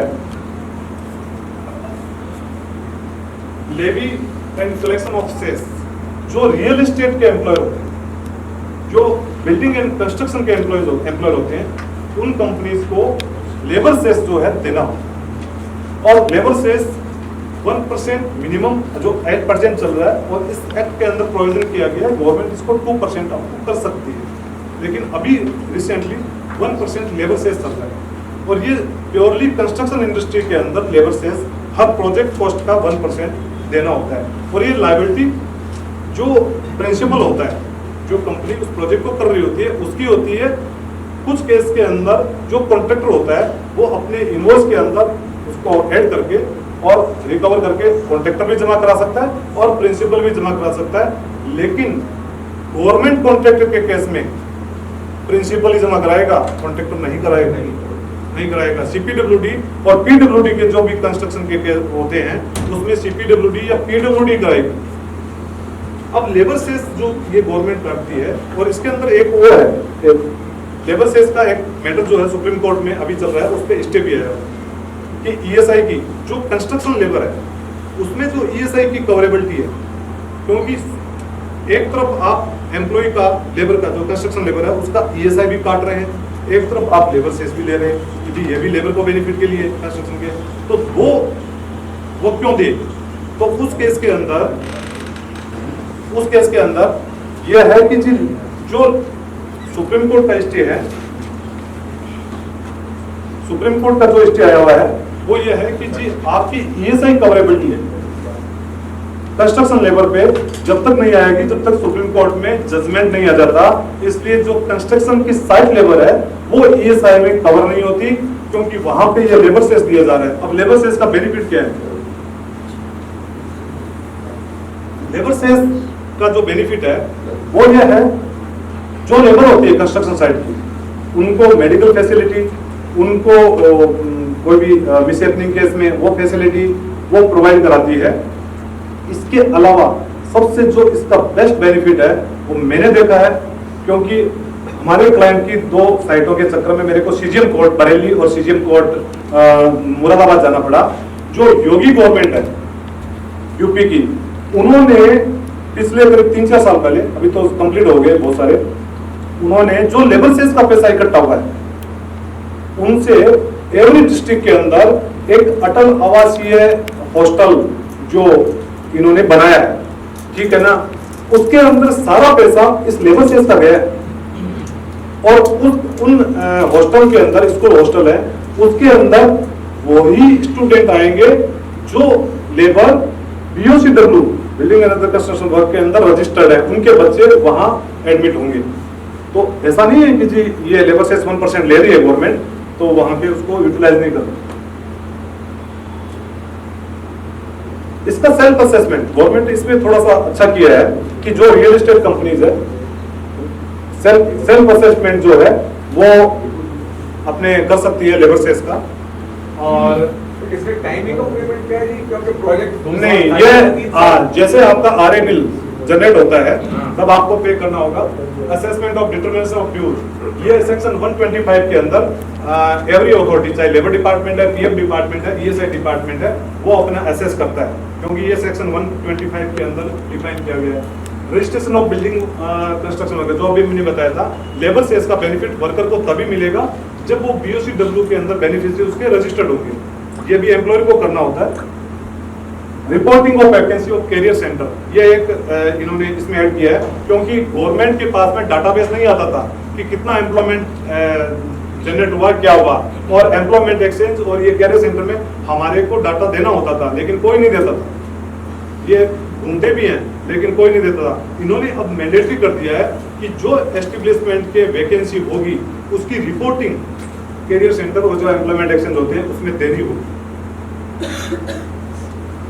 ड्यूटी ऑफ एम्प्लॉय, जो पुरानी ड्यूटीज है, जो एम्प्लॉय को क्या है, मॉनिटरिंग है, इंफॉर्मेशन है, सेफ हैंडलिंग है, वो सारी वेलफेयर हेल्थ सर्विसेज है, वो देनी होगी। ड्यूटी ऑफ एम्प्लॉय की भी ड्यूटी है। ये इंडस्ट्रियल ट्रिब्यूनल, गवर्नमेंट ने जो नए एक्ट है इंडस्ट्रियल रिलेशन, उसके अंदर 2 ट्रिब्यूनल को सेटअप किया। पहला ट्रिब्यूनल इंडस्ट्रियल ट्रिब्यूनल, दूसरा tribunal without industrial tribunal. 2 tribunal है। इन 2 अथॉरिटी, कॉम्पिटेंट अथॉरिटी से जो लिटिगेशन है फॉरवर्ड होगा वो इन 2 ट्रिब्यूनल के पास होगा। इसके बाद में यहाँ से सीधा हाई कोर्ट जाएगा, सिविल कोर्ट का बीच में कहीं काम नहीं है, वो बांट करती है। इलीगल स्ट्राइक, इलीगल स्ट्राइक को बंद किया, जैसे कल से स्ट्राइक है उसको पूरा का पूरा प्रोहिबिटेड कर दिया गया। 14 डेज, यदि कोई स्ट्राइक पे जाता है तो उसको 14 डेज पहले प्री इंटीमेशन देनी पड़ेगी, तब तक मैनेज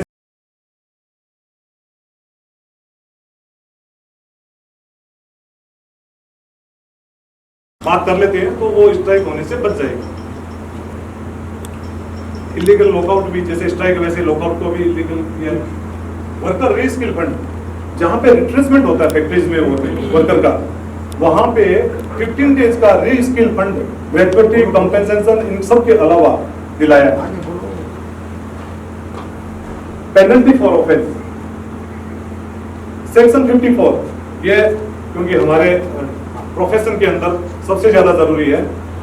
पेनल्टी फॉर ऑफेंस के अंदर यदि कोई establishment the code on wages का वायलेशन करता है, जिसमें पहला वायलेशन है लेस सैलरी, लेस बोनस या लेस कोई भी एम्प्लॉय बेनिफिट देता है, उस केस के अंदर पहला वायलेशन पे उसको 50,000 की पेनल्टी का प्रोविजन है। अब तो है तो अब डिपार्टमेंट जो है वो अब टू पे जाता है, ठीक है, 50,000। यदि उसी को सेकंड सेक्शन में ये बताया गया है कि उसी डिफॉल्ट को यदि वो रिपीट करता है विद इन 5 ईयर, तो ये पेनल्टी अप टू पहुंच जाएगी 1 लाख और इंक्लूडिंग 3 मंथ का इम्प्रिजनमेंट या बोथ, ठीक है। अब आ जाते हैं नेक्स्ट पे। नेक्स्ट सेक्शन में, सब सेक्शन में ये बताया गया है कि यदि वो एम्प्लॉयर उस लेस सैलरी के अलावा उस कोड में, जो कोड है उस कोड में कोई अदर प्रोविजन का वायलेशन करता है, उस केस के अंदर 20,000 का first time up to penalty provision है। लेकिन वही जो वायलेशन है वो विद इन 5 ईयर करता है, पहला करने के बाद विद इन 5 ईयर करता है, तो फिर उसको इम्प्रिजनमेंट और 40,000 का अप टू पेनल्टी प्रोविजन है और बहुत। इसके अलावा यदि कोई एम्प्लॉई जो ये रिटर्न्स वगैरह या कंप्लायंस से रिलेटेड वायलेशन करता है तो उसको अप टू 10,000 का प्रोविजन है। यदि उसको विद इन 5 ईयर रिपीट करता है तो ये इम्प्रिजनमेंट और 20,000 पेनल्टी पे पहुंच जाता है। इसके बाद में सेक्शन 55 है। सेक्शन 55 ये ऑफेंस बाय द कंपनी, मैं थोड़ा सा जल्दी लेता हूँ। Offence by the company, offence by the company में सबसे ये पॉइंट है, इसका एक्चुअली में मेरे यूट्यूब पे भी ये वीडियो जो है अभी थोड़े दिन पहले आया था। Offence by the company, management को ये शिकायत रहती थी जब भी लिटिगेशन में हम जाते हैं, सर क्या करें, हमारे एम्प्लॉय ने, हमारे अकाउंटेंट ने, हमारे एचआर मैनेजर ने ऐसा कर दिया, अदरवाइज हम तो इस प्रॉब्लम में नहीं आते। ऑफेंस बाय द कंपनी के अंदर इन्होंने कंपनी को लिया है, एलएलपी, पार्टनरशिप या प्रोफेशनल जो फर्म है उसको लिया है, उसके साथ में जो रेस्पॉन्सिबल पर्सन है, चाहे HR मैनेजर है, चाहे अकाउंट्स मैनेजर है, चाहे वो HR हेड है, चाहे सेक्रेटरी है, उनको भी पार्टी बनाया है। और लेकिन जो भी HR मैनेजर है, जो भी अकाउंट्स मैनेजर है, वो यदि ये कहते हैं, प्रूव कर देते हैं, वो छूट सकते हैं, लेकिन उनको दो कंडीशन है। पहली कंडीशन, उनको ये प्रूव करना पड़ेगा कि मैं इस काम के लिए लायबल नहीं था। दूसरा, उसको ये प्रूव करना पड़ेगा कि मैंने इस वायलेशन को रोकने के लिए समुचित प्रयास किया था, लेकिन ये रुका नहीं। ये दोनों चीजें यदि वो प्रूव करता है तो वो उससे छूट सकता है, अदरवाइज उसको पार्टी बनाया जाएगा। और कंपनी के अंदर, जैसे मैंने बताया था, ये वर्ल्ड एक्ट कोड के अंदर ऑफेंस बाय कंपनी है। इसका मतलब ये नहीं है कि कंपनी मानी जाएगी, इसमें एवरी एस्टेब्लिशमेंट जो है आ जाएगा। जैसे ये जिसमें फर्म आ गए, लिमिटेड, LLP, डायरेक्टर वगैरह सारे आ गए, ठीक है ना। इसके अलावा लेबर कोड के अंदर ये जो जितने भी कोड हैं, इसमें बहुत सारे प्रोविजन ऐसे हैं जो एम्प्लॉय को इफेक्ट भी कर रहे हैं, क्योंकि एक साथ हम सारे प्रोविजन को नहीं ले सकते, क्योंकि जो यदि लेने लगे तो ऐसे कई सेशन करने पड़ेंगे। तो बाकी जो भी कोई क्वेरीज है आपकी, यदि आप हो, अभी जो भी बच्ची हैं, तो मैं 2 मिनट में समाप्त कर देता हूँ। सर आए हुए हैं, क्योंकि अगला सेशन जो है, बाकी मैं तो हूँ ही बेटा। लेबर यूनियन वाले इतना विरोध क्यों कर रहे हैं? सर ये लेबर यूनियन वाले विरोध इसलिए कर रहे हैं कि जो मैं आपको बताऊं, उनकी जो अर्निंग है, मैं डायरेक्ट एज हमारे प्रोफेशन में अर्निंग कहते हैं, उसके अंदर कुछ हद तक ब्रेक लगाया है। जो स्टैंडिंग ऑर्डर किसी भी एस्टेब्लिशमेंट को, फैक्ट्री को लेना होता था, वो स्टैंडिंग ऑर्डर 100 एम्प्लॉयज पे आता था। 100 एम्प्लॉयमेंट यदि किसी फैक्ट्री में है तो उसको स्टैंडिंग ऑर्डर पास करवाना पड़ता था। जो रूल एंड रेगुलेशन है वो पूरा अपना पास करवाना पड़ता था लेबर डिपार्टमेंट से। अब उसको गवर्नमेंट ने इंडस्ट्रियलाइजेशन कोड के अंदर बढ़ा के 300 कर दिया। लेबर यूनियन यहाँ प्रॉब्लम कर रही है कि जी आपने 300 कर दिया तो 300 तक तो स्टैंडिंग ऑर्डर लेना नहीं पड़ेगा, ठीक है। रिट्रेसमेंट जब किया जाता था उसमें भी यही कंडीशन है कि उससे पहले रिट्रेसमेंट किया जाता था तो लेबर डिपार्टमेंट के कंसेंट ली जाती थी। अब वहां पे वो भी लिमिट बढ़ा दी, तो वहां पे भी 300 के पहले रिट्रेसमेंट कर दो। आपको जो एम्प्लॉय लिमिट देने पड़ेंगे, लेकिन लेबर डिपार्टमेंट की उसकी कंसेंट नहीं लेनी पड़ेगी। इस ब्रॉडर स्केल SMEs को बाहर करने की कोशिश। हाँ, कुछ हद तक। लेकिन यदि ऑल ओवर देखा जाए, ऑल ओवर, तो इसके अंदर एम्प्लॉय को भी फायदा है और एम्प्लॉय को भी फायदा है। अपने अपने एंगल से दोनों साइड यदि देखेंगे, अभी जैसे एम्प्लॉय का जो मैंने EPFO के अंदर बताया था, वो एम्प्लॉय को बिग रिलीफ है, बहुत बड़ी रिलीफ है, क्योंकि मैं जान सकता हूँ कितनी लायबिलिटी, करोड़ों की लायबिलिटी एम्प्लॉय की सेव होगी। और जो ये रिट्रेसमेंट और ये जो 300 वर्कर पे जो यूनियन जिसका अपोज कर रही है, उसकी वजह से भी एम्प्लॉयर को फायदा है। अदरवाइज एक स्टैंडिंग ऑर्डर लेने के लिए डिपार्टमेंट के अंदर घूमना पड़ता था और उसको स्टैंडिंग ऑर्डर पास करवाना पड़ता था। यही तो कहते हैं यूनियन वाले कि सर सर यूनियन का क्या रोल है, क्या नहीं रोल है, मैं अभी क्योंकि रिकॉर्डिंग भी चल रही है। पेनल्टी के बारे में एक अकाउंटेंट, एक कैशियर और एक auditor, they are well aware कि कोई ना कोई सा रूल ब्रेक हो रहा है, डिफाई हो रहा है, ब्रीच हो रहा है। Can they also be trapped into those कि ऑडिटर ने जानते हुए भी, नॉलेज होते हुए भी रिपोर्ट नहीं किया। सर ऑडिटर वाली चीज जो है मेरे को बता दें, क्योंकि मैं ऑडिटर नहीं हूँ, ठीक है, वो आप ज्यादा बता सकते हैं। अकाउंटेंट एंड कैशियर, हाँ, अकाउंटेंट और कैशियर या HR मैनेजर या HR हेड या सेक्रेटरी जो कंपनी के अंदर एम्प्लॉय है, उनको ये पता है कि जी इससे वजह से मतलब कंपनी की लायबिलिटी आ सकती है, कंपनी वायलेशन कर रही है, वहां पे वो एम्प्लॉय या वो पर्टिकुलर डेजिग्नेशन वो लायबल होगा और उसको पार्टी बनाया जाएगा, ठीक है। मैं आपको एक छोटा सा एग्जांपल बताता हूँ। मैं परसों बैठा था, कल तो उदयपुर था, परसों एक क्लाइंट के पास बैठा था। उसको जब ये जो सेक्शन 55 का मेरा वीडियो है उसने देखा कि प्रदीप जी ये चीज क्या रियल में है? मैंने कहा रियल में सर, ये सेक्शन रही लाके देख लो। तो उसने उसी समय अपनी HR हेड को फोन कर दिया कि जी मैडम जो भी वायलेशन करेंगे वो ये सेक्शन में ये बता रहे हैं और इस सेक्शन में आप जेल में जाओगे। अब मैंने कहा ये क्या बोल रहे हो? तो कह रहे हैं कि सर अब वो तभी तो और एक्चुअल में ये भी है कि मैं वायलेशन या तो करूंगा नहीं, और करूंगा तो भी मैं अपना प्रिकॉशन लेके चलूंगा। मैं मतलब सेफ साइड मैंने प्रयास किए, जैसे उसमें लिख रखा है कि मैंने समुचित प्रयास किए, लेकिन वायलेशन रुक नहीं पाया, वो मैं प्रूव कर दूंगा तो बच सकता हूँ।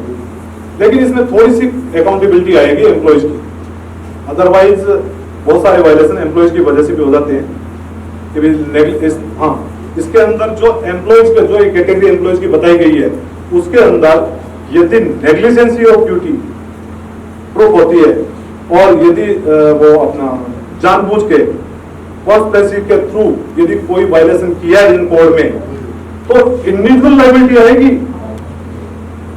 ऑर्गेनाइजेशन लायबिलिटी के अलावा ऑर्गेनाइजेशन लायबिलिटी के अलावा इंडिविजुअल लायबिलिटी आएगी। सर एक चीज और है, जैसे आजकल अभी बात हो रही है right to disconnect bill, parliament में नया बिल गया right to disconnect of duty के बाद आप एम्प्लॉय को डिस्टर्ब नहीं कर सकते। तो सर क्या वो ठीक है या वो पास हो गया? नहीं पास हो गया, लेकिन लेबर कोड के अंदर ऐसा कोई प्रोविजन जो है इसमें दिया नहीं है। आगे चल के कोई इसमें अमेंडमेंट ला दे तो पता लेबर से ऊपर जो है उनके लिए उसमें कवरेज क्या है ये नहीं पता, लेकिन के लिए प्रेजेंट करा गया है पार्लियामेंट में। ये आप तो के लिए है ना।